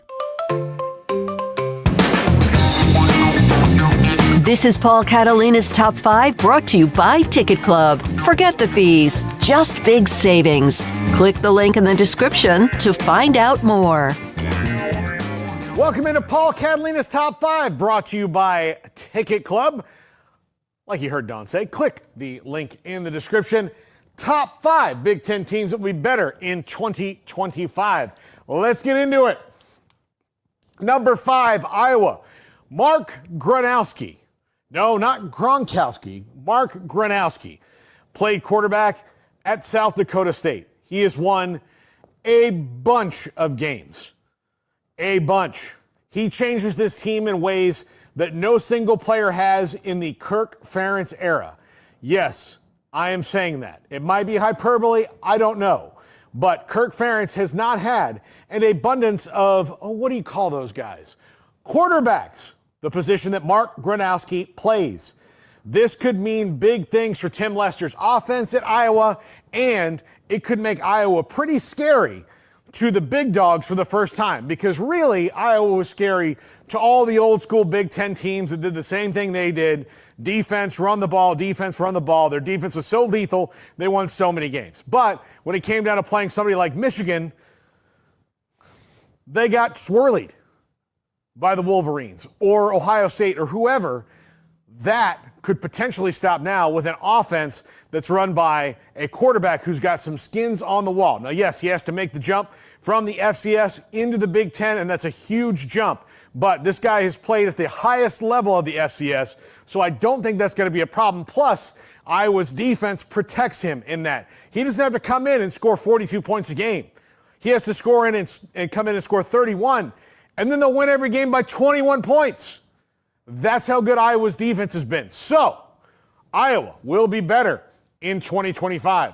Number 4, Nebraska. They went out and they got playmakers on both sides of the ball. Now, yes, they did lose some players. And they did lose their defensive coordinator, Tony White. But one more year of Dylan Raiola, a better offensive line, better clutch decisions by the players, playing better in close games. Probably saw that start to mature at the end of the year. Plus year 3 for Matt Rule's, that's the year. That's the year that big things happen. Historically for Matt Rule at Temple and at Baylor. Year 3's the one where you start to see the takeoff. Dane Key, big pickup from Kentucky for them at wide receiver. This should be a fun year for Nebraska if trends hold. Number 3, Wisconsin. Now, I'm not totally sold on what their quarterback plan is. I'm not totally sold on a lot of things, but I do know that with Phil Longo going to take the head coaching job at Sam Houston State and Luke Fickell deciding to move back to more of a traditional Wisconsin offense, that will be better for the Badgers right now. They will find their footing. They'll play good defense. They'll run the ball. They will find their footing, and hopefully for them and for Coach Fickell, find their quarterback, because that's been a huge problem for them. But as we know, it's not the easiest thing to find in the world. Number 2, Illinois. Luke Altmaier back for another year as a starter. Brett Bielema recruiting really well. A really solid defensive team. They've got experience in big games, and yes, they lost to some of the better teams in the Big Ten last year. But they could take a huge jump this year because they've got experience at quarterback. They've got a head coach who is staying the course, and they've been good. Like, it could be a jump for the Illini this year. So I think they will be much better in 2025. And finally, do you remember the beginning of 2024 when this happened? Michigan sure hopes that you do, because they want some of that fear instilled back in their opponents. Because last year, they weren't scary at all until the end. Now, 2 big wins at the end, still without a quarterback. Now you bring in 2 guys. The number 1 quarterback in the country in Bryce Underwood, who might be ready to go right out of the bat. I don't know, like Dylan Raiola was at Nebraska. but you also have a much better and more experienced safety blanket in former UCF and Fresno State quarterback Mikey Keene, who's won big games. He's had big comebacks. He is a fun player. Michigan fans, if you heard the news when he transferred and you're like, who the hell is Mikey Keene? Mikey Keene's a dude you want on your team. I promise you that. And with the way that their offense is built around a big offensive line and running the ball, a quarterback like Mikey Keene can win 9 or 10 games for the Wolverines without breaking a sweat and hold the water for Bryce Underwood for a year until he's ready fully to take over that starting job and push them back to where they go. Believe me, you'll like Mikey Keene in Ann Arbor, and the Wolverines will be better in 2025. That's going to do it for the top 5. Smokey will send us home. Mikey Keene. Paul Catalina with Mikey Keene. How do you spell Mikey? Mikey. Mousc. Thank you, Paul, for the top 5. We appreciate it. Emery Winter, thank you, sir. He's working on 365 Sports tonight at 10:30 on the CW. Garrett Ross with his Pittsburgh Pirates look today. Clemente. And Andrew Valade.